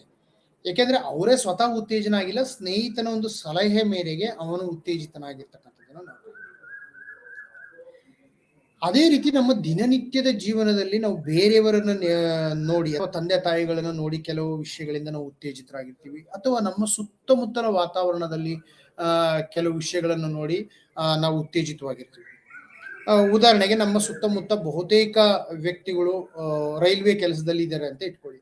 ಆ ರೈಲ್ವೆಯ ಕೆಲಸದಲ್ಲಿ ಇದ್ದಾಗ ನಾವು ಅಲ್ಲಿ ಆ ವಾತಾವರಣಕ್ಕೆ ನಾವು ಹೊಂದ್ಕೊಳ್ತೀವಿ, ಅಥವಾ ಆ ವಾತಾವರಣದ ಬಗ್ಗೆ ಹೆಚ್ಚು ವಿಷಯವನ್ನು ತಿಳ್ಕೊಳ್ತೀವಿ. ಅಥವಾ ನಮ್ಮ ಸುತ್ತಮುತ್ತ ವಾತಾವರಣದಲ್ಲಿ ಏರ್ಪೋರ್ಟ್ ಅಲ್ಲಿ ಕೆಲಸ ಮಾಡ್ತಕ್ಕಂಥವ್ರು ಯಾರಾದ್ರೂ ಇದ್ರೆ ನಮ್ಗೆ ಏರ್ಪೋರ್ಟಿನ ಬಗ್ಗೆ ಹೆಚ್ಚು ಮಾಹಿತಿ ಬರುತ್ತೆ, ಅಥವಾ ನಾವು ಉತ್ತೇಜಿತಗೊಳ್ತೀವಿ. ಅದಕ್ಕೆ ನಾವು ಕೆಲಸ ತೆಗೆದುಕೊಳ್ಳೋದಕ್ಕೆ ಅಥವಾ ಆ ರೀತಿಯ ಒಂದು ಉದ್ಯೋಗವನ್ನ ಕೈಗೊಳ್ಳೋದಕ್ಕೆ ನಾವು ಪ್ರಯತ್ನ ಮಾಡ್ತೀವಿ. ಅಥವಾ ವಿಜ್ಞಾನಿಗಳಿದ್ರೆ ಅದು ವಿಜ್ಞಾನದ ಒಂದು ಏರಿಯಾದ ಬಗ್ಗೆ ಹೆಚ್ಚು ತಿಳ್ಕೊಳಕ್ಕೆ ನಾವು ಪ್ರಯತ್ನ ಮಾಡ್ತೀವಿ. ಅಂದ್ರೆ ನಾವು ಸುತ್ತಮುತ್ತಲಿನಲ್ಲಿ ಯಾವ ವಾತಾವರಣ ಇದೆ, ಯಾವ ವಾತಾವರಣದಿಂದ ನಾವು ಅದು ನಮಗೆ ನಮ್ಮ ಒಂದು ವ್ಯಕ್ತಿತ್ವದ ಮೇಲೆ ಪ್ರಭಾವ ಬೀರುತ್ತೆ. ಪ್ರಭಾವ ಬೀಳದೆ ಇರಕ್ಕೆ ಸಾಧ್ಯನೇ ಇಲ್ಲ. ಯಾವೊಬ್ಬ ವ್ಯಕ್ತಿಯೂ ಕೂಡ ನಮ್ಮ ಒಂದು ಆ ಸೈಕೋ ಸೋಷಿಯಲ್ ಎನ್ವೈರನ್ಮೆಂಟ್ ಅಂತ ಏನ್ ಕರಿತೀವಿ, ಸಾಮಾಜಿಕ ಒಂದು ವಿಜ್ಞಾನದ ವಾತಾವರಣ ಏನಿದೆ, ಆ ವಾತಾವರಣದಿಂದ ಉತ್ತೇಜಿತಗೊಳ್ತಕ್ಕಂಥದ್ದು. ಈ ಬಾಹ್ಯ ಉತ್ತೇಜನ ನಮ್ಮ ವ್ಯಕ್ತಿತ್ವದ ಒಂದು ಮೋಟಿವೇಶನ್ಸ್ ಅನ್ನು ನಿರ್ಧರಿಸುವಲ್ಲಿ ಬಹಳ ಮುಖ್ಯವಾದಂತ ಪಾತ್ರವನ್ನ ವಹಿಸುತ್ತೆ ಅಂತ ಹೇಳ್ಬೋದಾಗಿದೆ. ಹಾಗೆ ಆಂತರಿಕ ಉತ್ತೇಜನ. ಈಗ ನೋಡಿ, ನಮಗೆ ಕೆಲವೊಂದು ಸಂದರ್ಭಗಳಲ್ಲಿ ಬಾಹ್ಯ ಉತ್ತೇಜನ ಇಲ್ಲದೆಯೂ ಕೂಡ ನಾವು ಆಂತರಿಕವಾಗಿ ಮೋಟಿವೇಶನ್ ಆಗಿರ್ತೀವಿ. ಇಂಟರ್ನಲ್ ಮೋಟಿವೇಶನ್ಸ್ ನಮ್ಗೆ ಜಾಸ್ತಿ ಇರುತ್ತೆ, ದೃಢ ತೀರ್ಮಾನ ತೆಗೆದುಕೊಂಡಿರ್ತೀವಿ. ಉದಾಹರಣೆಗೆ ನಾನು ಹೇಳ್ಬೇಕು ಅಂದ್ರೆ, ದೊಡ್ಡ ದೊಡ್ಡ ಪರೀಕ್ಷೆಗಳು, ಸ್ಪರ್ಧಾತ್ಮಕ ಪರೀಕ್ಷೆಗಳು, ಅಥವಾ ವಿದ್ಯಾರ್ಥಿಗಳಿಗೆ ಇಗ್ನೋ ವಿದ್ಯಾರ್ಥಿಗಳನ್ನ ನಾವು ತೆಗೆದುಕೊಳ್ಳೋಣ. ಒಬ್ಬ ವಿದ್ಯಾರ್ಥಿ ಒಳ್ಳೆ ಅಂಕಗಳನ್ನು ತೆಗೆದುಕೊಳ್ಬೇಕು ಅಂತ ಒಂದು ಡಿಸೈಡ್ ಮಾಡಿದರೆ, ಅಂದ್ರೆ ಈ 2 ವರ್ಷದಲ್ಲಿ ನಾನು ನನ್ನ ಸ್ನಾತಕೋತ್ತರ ಪದವಿಯನ್ನು ಮುಗಿಸ್ಬೇಕು, ಅಥವಾ ನನ್ನ BA ಪದವಿಯನ್ನು ಮುಗಿಸ್ಕೋಬೇಕು ಅಂತಕ್ಕಂಥದ್ದು. ಈಗ BA ಪದವಿಯನ್ನು 3 ವರ್ಷಕ್ಕೆ ನಾವು ಮುಗಿಸ್ಬೇಕಪ್ಪ ಅಂದ್ರೆ ಒಂದು ನಮಗೆ ಮನಸ್ಸಲ್ಲಿ ತೀರ್ಮಾನವನ್ನು ನಾವು ಮಾಡ್ಕೊಂಡಿರ್ಬೇಕು. ನಾನು ಈ ರೀತಿ ಓದ್ಬೇಕು, ಈ ರೀತಿಯ ವಿಷಯಗಳನ್ನ ನನ್ನ ಒಂದು ಅಸೈನ್ಮೆಂಟ್ಸ್ ಸರಿಯಾದ ಸಮಯಕ್ಕೆ ಮಾಡಬೇಕು, ಮತ್ತೆ ಏನೇ ಹೊರಗಡೆ ನಮಗೆ ತೊಡಕುಗಳು ಬಂದ್ರು ಕೂಡ ಸಮಯಕ್ಕೆ ಸರಿಯಾಗಿ ನನ್ನ ಅಸೈನ್ಮೆಂಟ್ಸ್ ನಾನು ಕೊಡ್ತಕ್ಕಂಥದ್ದು, ಮತ್ತೆ ಆ ಸಮಯಕ್ಕೆ ಸರಿಯಾಗಿ ಪ್ರಾಕ್ಟಿಕಲ್ಸ್ಗೆ ನಾನು ಏನು ಶಾಲೆಯಲ್ಲಿ ಅಂದ್ರೆ ಏನು ನಮ್ಮ ಯೂನಿವರ್ಸಿಟಿಲಿ ನಿಗದಿಪಡಿಸಿರ್ತಾರೆ ಆ ಒಂದು ಇದಕ್ಕೆ ಹೋಗ್ತಕ್ಕಂಥದ್ದು.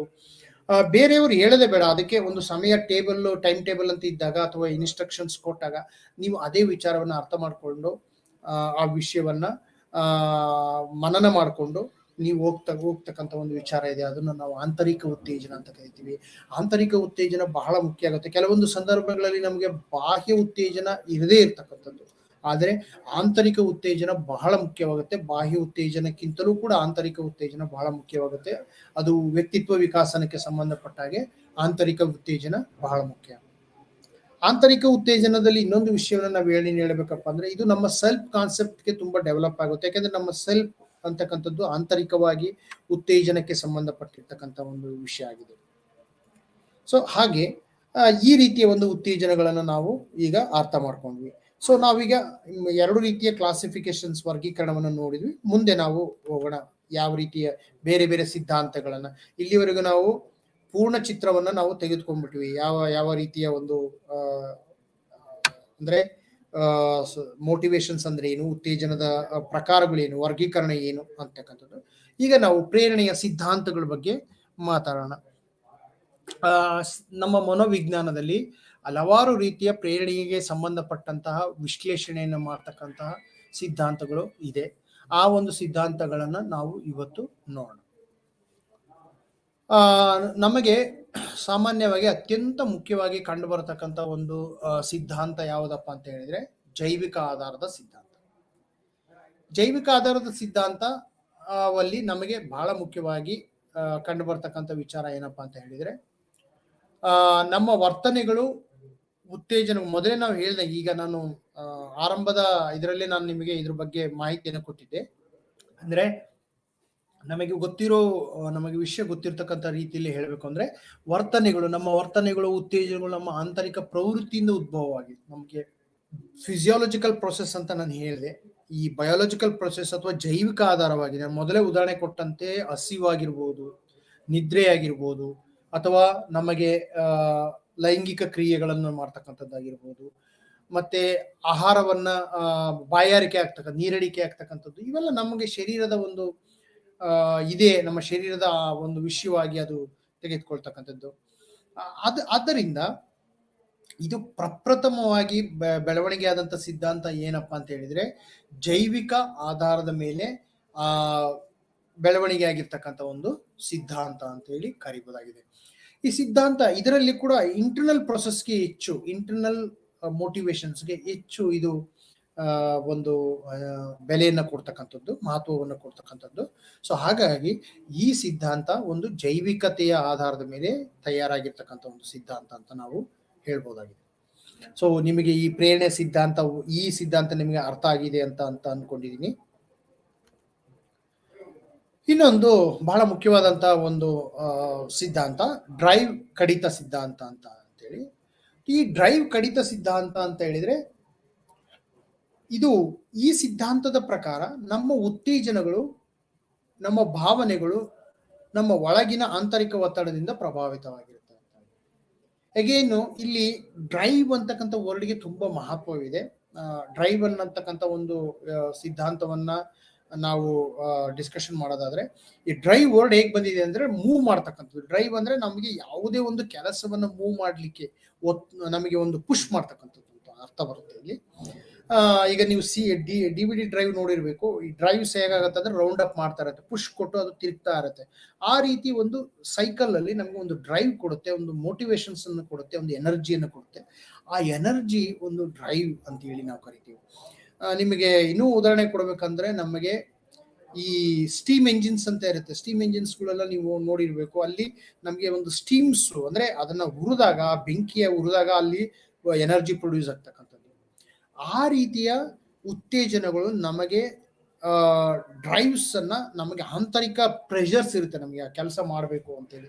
ಉದಾಹರಣೆಗೆ ನಮಗೆ ನಾನು ಮೊದಲೇ ಹೇಳಿದಾಗೆ ಈ ಕ್ರೀಡೆಯ ಒಂದು ವಿಷಯವನ್ನು ನಾನು ನಿಮಗೆ ಹೇಳಿದೆ. ಕ್ರೀಡೆ ಆಡ್ತಕ್ಕಂಥದ್ದು ಅಂದ್ರೆ ಒಬ್ಬ ಸ್ಪೋರ್ಟ್ಸ್ ಪರ್ಸನ್ ಸಾಕಷ್ಟು ಚಾಲೆಂಜಸ್ಗಳನ್ನ, ಸವಾಲುಗಳನ್ನ ಎದುರಿಸಿದಾಗ ಅವನಿಗೆ ಸಾಕಷ್ಟು ಒತ್ತಡ ಬರ್ತಕ್ಕಂಥದ್ದು ಇರುತ್ತೆ.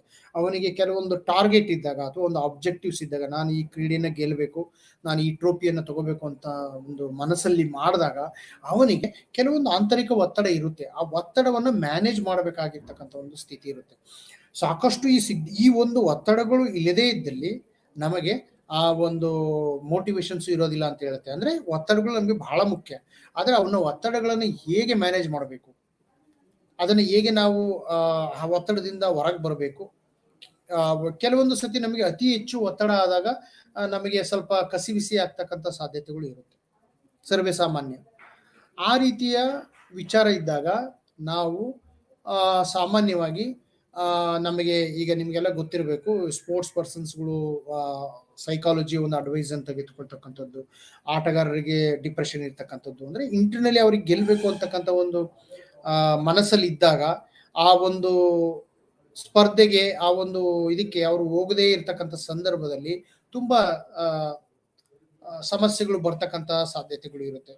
ಸೊ ಹಾಗಾಗಿ ಈ ವಿಷಯವನ್ನು ನಾವು ಯೋಚನೆ ಮಾಡಿದಾಗ ಒಂದು ವಿಷಯ ನಮಗೆ ಸ್ಪಷ್ಟವಾಗಿ ಬೆಳೆಯುತ್ತೆ. ಆಂತರಿಕ ಒತ್ತಡಗಳು, ಇಂಟರ್ನಲ್ ಪ್ರೆಷರ್ ಅಂತಕ್ಕಂಥದ್ದು ಬಹಳ ಮುಖ್ಯವಾದಂತ ಪಾತ್ರವನ್ನ ವಹಿಸುತ್ತೆ ಅಂತಾನೆ ಹೇಳ್ಬೋದು. ಸೊ ಈ ಡ್ರೈವ್ ಕಡಿತ ಸಿದ್ಧಾಂತವು ಕೂಡ ನಮಗೆ ಪರೀಕ್ಷೆಯ ದೃಷ್ಟಿಯಿಂದ ಬಹಳ ಮುಖ್ಯ. ಇದನ್ನು ಕೂಡ ನೀವು ಅರ್ಥ ಮಾಡ್ಕೊಂಡಿದ್ದೀರಾ ಅನ್ಕೊಂಡಿದ್ದೀನಿ. ಡ್ರೈವ್ ಕಡಿತ ಸಿದ್ಧಾಂತ ಅಂದ್ರೆ ಇಲ್ಲಿ ಎರಡನ್ನೂ ಕೂಡ ಮೊದಲೇ ಹೇಳಿದಾಗೆ, ಈಗ ಮೊದಲ ಸಿದ್ಧಾಂತ, ಈಗ ಪ್ರೇರಣೆ ಸಿದ್ಧಾಂತಗಳಿವೆ, ಅಲ್ಲೂ ಕೂಡ ಏನ್ ಹೇಳ್ತಾರೆ ಅಂದ್ರೆ ಆಂತರಿಕ ಪ್ರವೃತ್ತಿ ಅಂತ ಹೇಳ್ತಾರೆ.